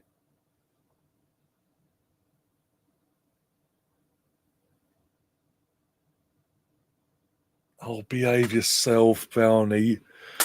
Fucking, you're the biggest conspiracy theorist going, and fucking make Arsenal fans. You make Arsenal fans look good sometimes, and that's saying something. Jesus Christ.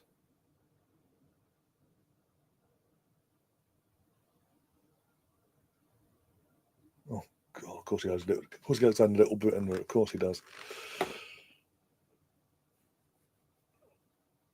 Well, I'm using Boris as an example, for fuck's sake. I mean, the fact that by the way, Liz Truss was in charge of this country, who said her state for what? 40 odd days? And she's set for life. And so you run the country into the ground, that's okay, no problem. Good old Liz Truss. Free clothing, though. Bad.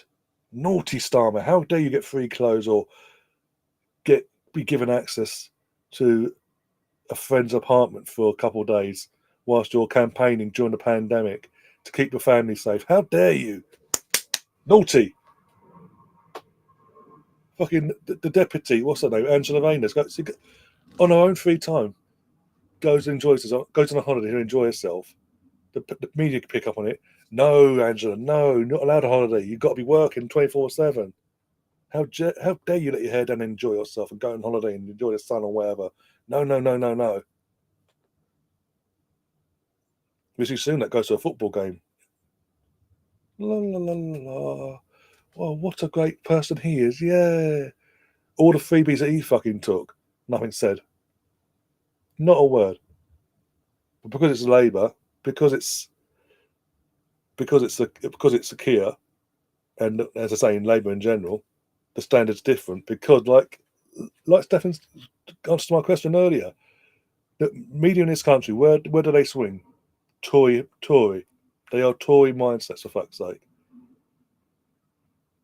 and then you just feed into whatever bullshit they put out, basically.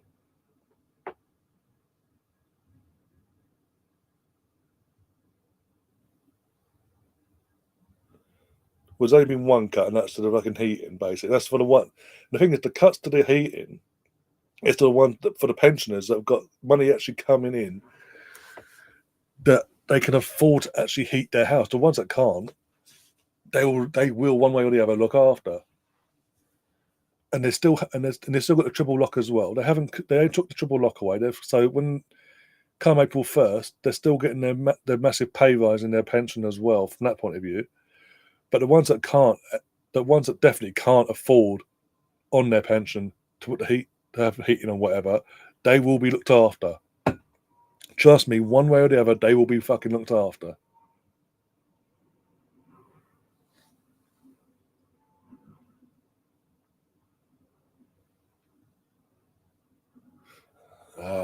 Jesus Christ. Matt Hancock gave COVID contract to a pub land. Fucking, that says it all. Fucking hell. But I think nothing compares to a fucking getting upgrades to a box, for fuck's sake, hey. Well, what was it? Mock the Week. It used to be obviously the weekly comedy show. Obviously, Dara and Hugh Dennis and all that, and all other comedians. Near the end, it was random comedians coming through and all that, coming on, ripping on the politics side of things and all that every week. Because they weren't holding back on the Tories, because the Tories obviously BBC Tories and all that. They got to a point like, how dare you? We own you. We are the Tory mindset. Got rid of literally canned Mock the Week because it wasn't letting the Tory government get away with what they're doing, basically. Oh, for God's sake! Basic Browning. What you're doing is you're confirming. You just believe anything that's put out there by the media. You want to believe. That's fine. It's fine. It is what it is. If that's the case, it's your prerogative. But yeah.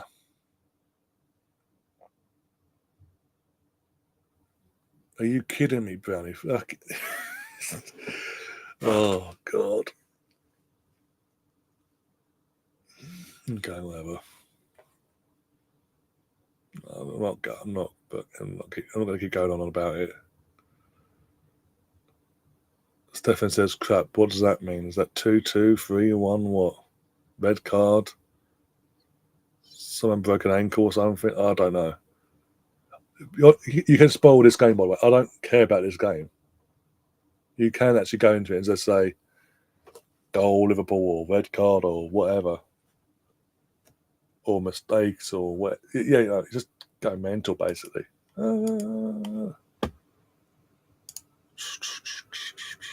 Go mental. I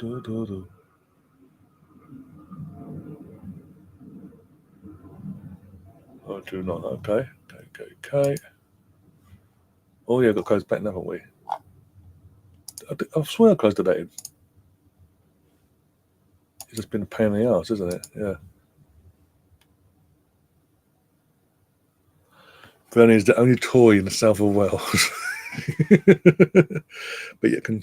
What's this? Fucking toy. The Tories are fucking funding the Ukraine and all that.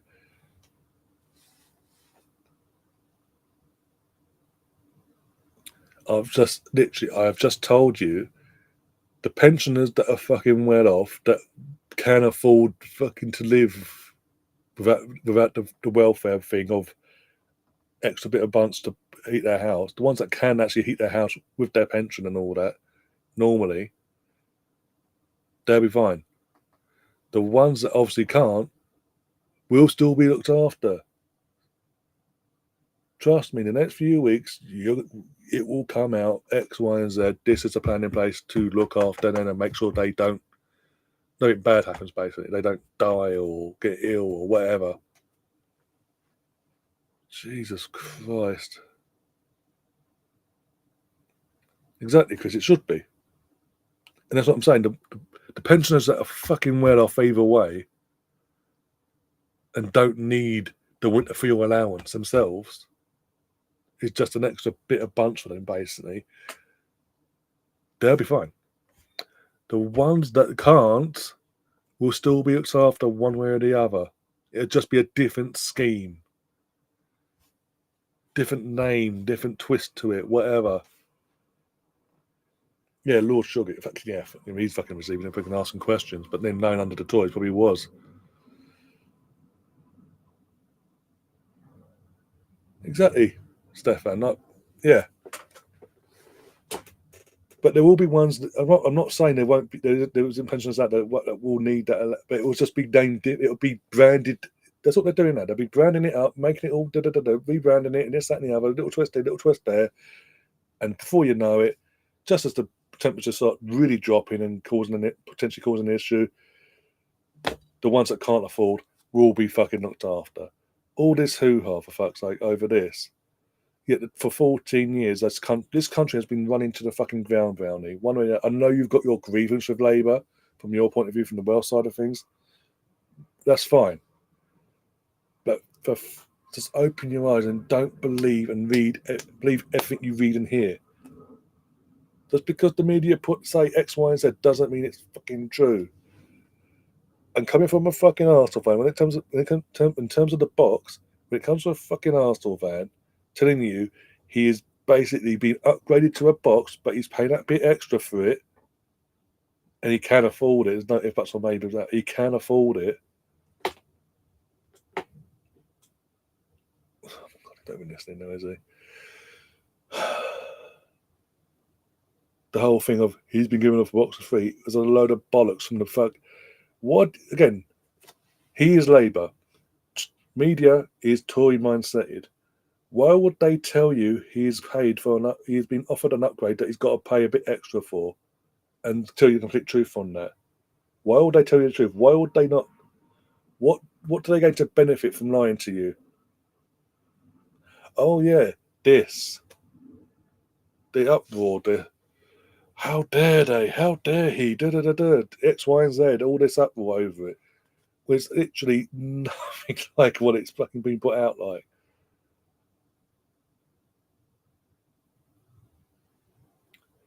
Yeah, I'll agree with that, Chris. The way that was announced, the way it's been announced and all that, the whole pension scheme and all that, it should have been done better. I'm not going to disagree with that. But I'm telling you that they ain't stupid or naive to just come in, take that scheme away, especially from the ones that definitely need it, and just go on your own, off on your trot. They will be, as we speak, literally putting together a new branded scheme, if you will, together that's going to be more beneficial for them and look after them in these winter months ahead.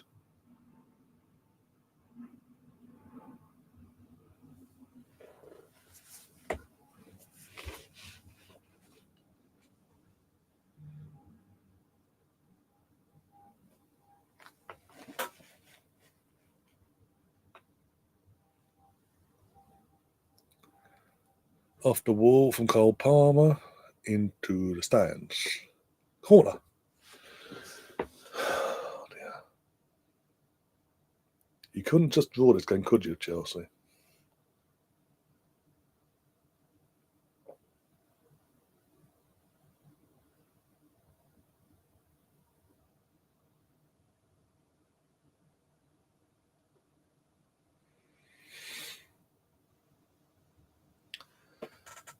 This game is so fucking shit. I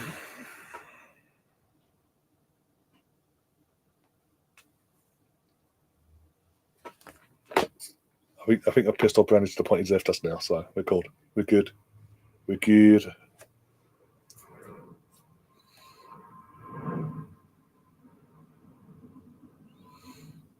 Your words, you said them words, Stefan, not me. Oh, look, here comes Diaz. Who's it coming off? Who's coming off for him now? Cody Gakpo. Okay.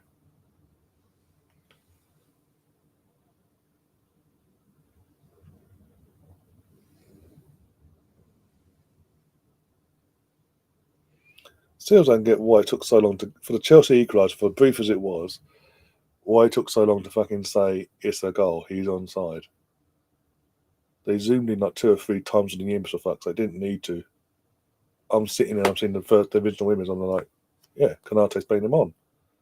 And then they're like,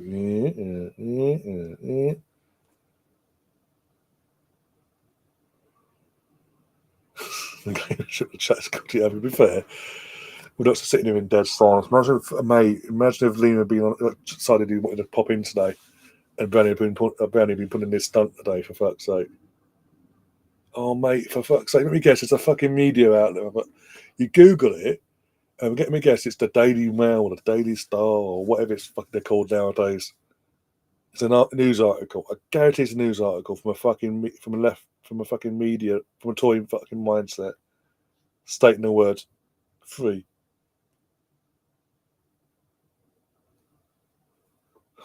I don't need a fucking link. I know this information. I'm an Arsenal fucking fan. I'm an Arsenal fucking member. I'm a member of the fucking Arsenal fucking trust, for fuck's sake. Believe it or not, Brownie, I'll attend fucking virtual fucking meetings and all that with the Arsenal Supporters Trust. I know more things than you'll ever fucking know about this fucking club. The ins and outs and this, that and the other. And believe it or not, when that was all going down, there was a virtual meeting, not just because of that, there's a virtual meeting in and around that time, and that was cleared up in the meeting via people that work at the fucking club. Hence why I'm giving you this information. If you don't want to take that information, that's up to you. If you want to keep going to Google and look at a link to a newspaper article online, that's on your head. But I'm sitting there and telling you, I'm paying fucking a yearly member of the Arsenal Supporters Trust, and there was a fucking there's obviously a virtual meeting around that fucking time frame, and because of the coverage it was getting, it was addressed in that meeting.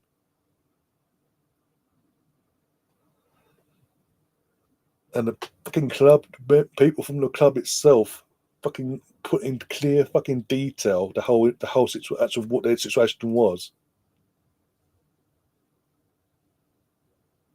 Jesus Christ. Chris says, let's say Arsenal are paying for this. No problem in taking it. There wouldn't be either way, because guess what? The box he's been offered was going free. It wasn't being used by no one at all. It was just there, gathering dust, if you will. Not, as I say, not being used. It's now being used one way or the other. Difference is, no, say, like Chris says, if it was free, if he's not paying for it, so what? He's not taking it away from no one. But at the end of the day, I can tell you the clear black and white fucking on paper facts what I've told you. That he is actually paying for it. That his season ticket has been upgraded into that box, and because of the price said box, he's a fucking multi-millionaire. How am I fucking justifying this as a multi-millionaire? God, he do really fucking piss me off sometimes.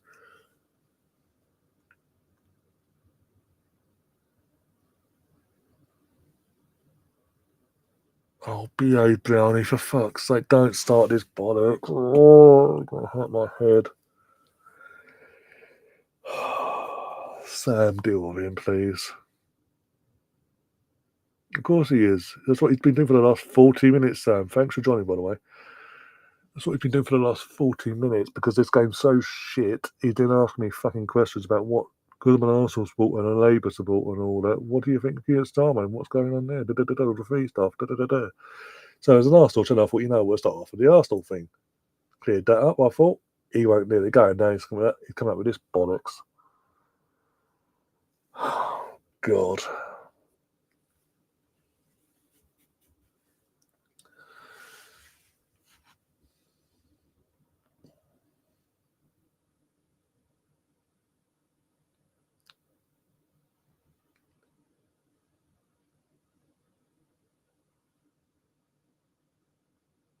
Exactly. There goes. Oh, God. This game is fucking awful. Please 20 minutes, let's hurry up so I can get out of here.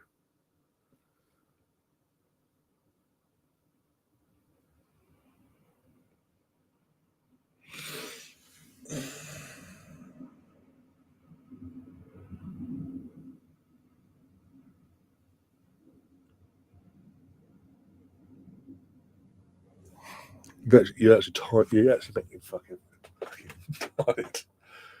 Fucking too much. And you make me put too much energy into a stream that doesn't need to be put into because fucking the game's so shit. So I put them up and I can eat my fucking apple laces again still. Yeah, I've got 2 in 1. There you go. The Arsenal Misfit, who's in Vancouver, who lives in Vancouver, by the way. Nothing will change because the culture that is ingrained in the PG. I'll go back down that route. Okay, into the PGMOL, the EPL needs to dump the original. Yep.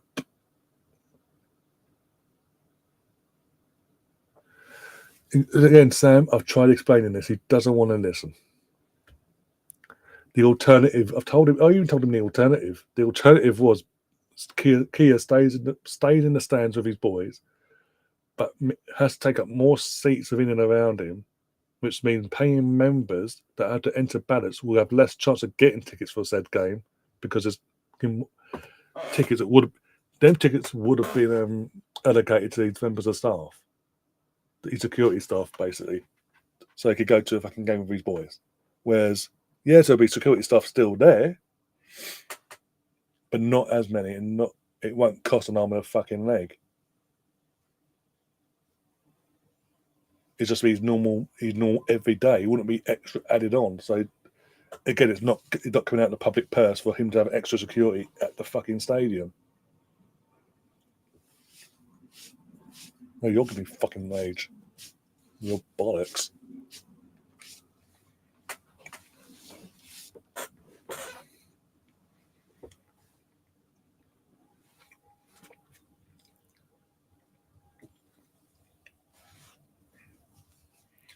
Oh, you know what? I can't be asked. Brownie, I've literally told you how I know what I know. If you don't want to believe that, that's up to you. That's your agenda. Again, I know you have a fucking grievance with Labour in terms of Welsh Labour and all that whole situation you went through. Fine, that's cool.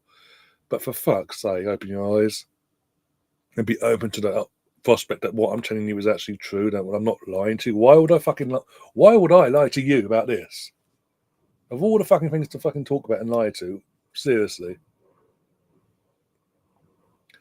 No, Sam, his evidence is he goes on Google and finds a bloody media outlet's fucking article online, and it's gospel apparently.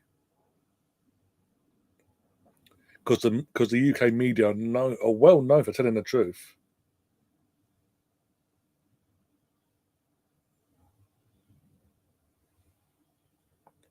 Fucking giving me fucking sugar rage. Fucking one person giving me rage, and it's fucking you.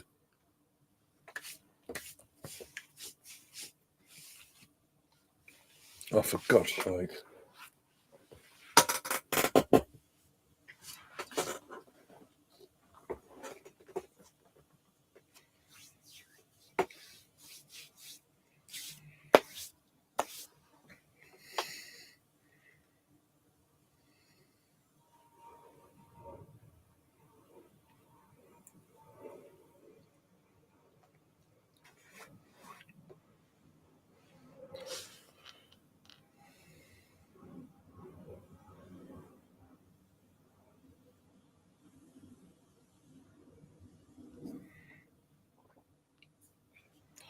Gary O'Neill's in trouble. Sorry, he just is. He obviously in his press conferences and all after the game, Gary O'Neill's basically said he's going to be holding meetings with Howard Webb. Basically, he believes that the referees have a favour towards the big clubs. Subconsciously or unconsciously, they have a favour. No shit. Unless you're Arsenal, that's a different fucking question. That is, Jesus Christ.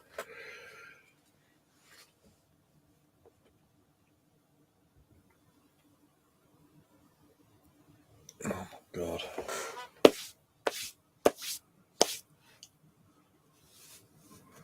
Yeah, we can do, Sam, if you want to, yeah. I mean, we've got 15 minutes before I can get out of it because this game's just dragging out, but yeah.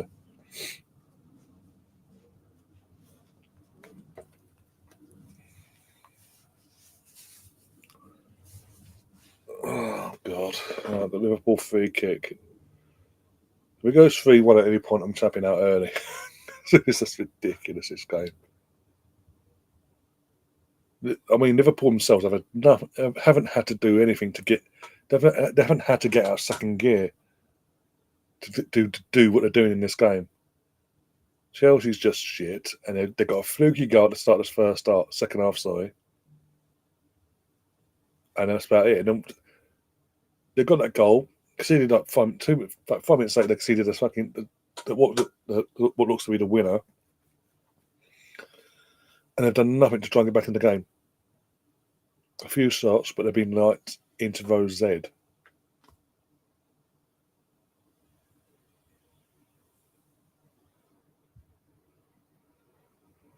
Oh, God. No matter what, Brandon, we're not having that discussion here, for fuck's sake. I know you want a bit of a banter, a bit of a laugh, but for fuck's sake. Especially if things for the channel, good things for the channel progress and actually develop into reality, we definitely will not be entertaining any of that bullshit on the fucking in the chat. Just giving you a heads up.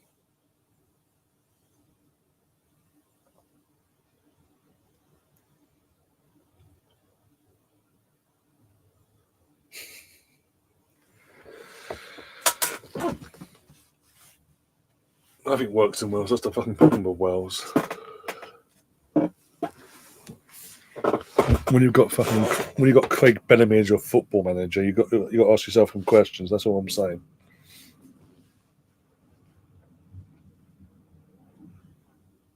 Exactly, Stefan. Exactly.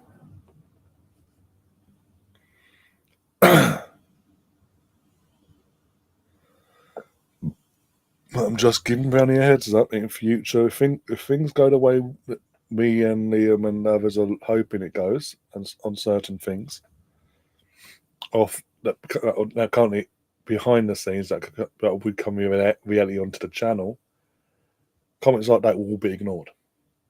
They will definitely have to be ignored. So I'm giving them a friendly heads up on that.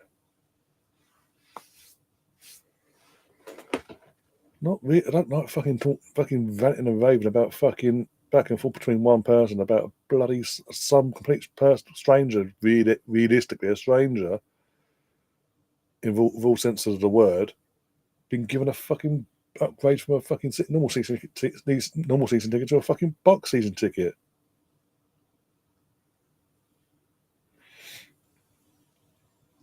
Oh, of course you do, Chris. Fucking Mr. I support West Ham and I support Liverpool. Fucking FC. Bad day yesterday and okayest day today because obviously you're doing it as it stands, going to do your job.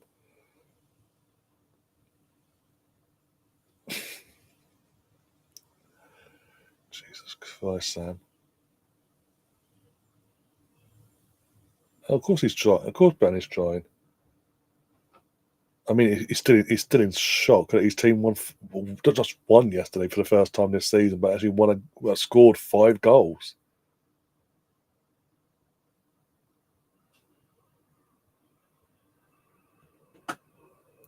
Yes, never mind. It'll all become clear. Hopefully, if things go the way we're hoping it goes, with certain discussions we're having with certain people, it all becomes clear very soon. Not gonna jinx it yet, though. Of course, Canate has a 50. It's a bookable. It's a bookable fence. Don't get me wrong, but in Kwango, completely overreacts and makes a fucking mean out of it. Well, if he touched me, oh, roly poly's down the lane. Woo. So coming together, 50-50 coming together, and then Kwanko's just gone, roly poly mode. Woohoo!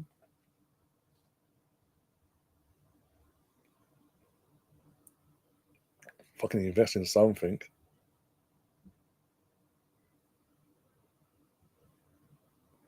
It's your first win of the season. That's even like. I think the win probably shocked you and gave you a nosebleed, but they had 5 goals. What they fucking did you?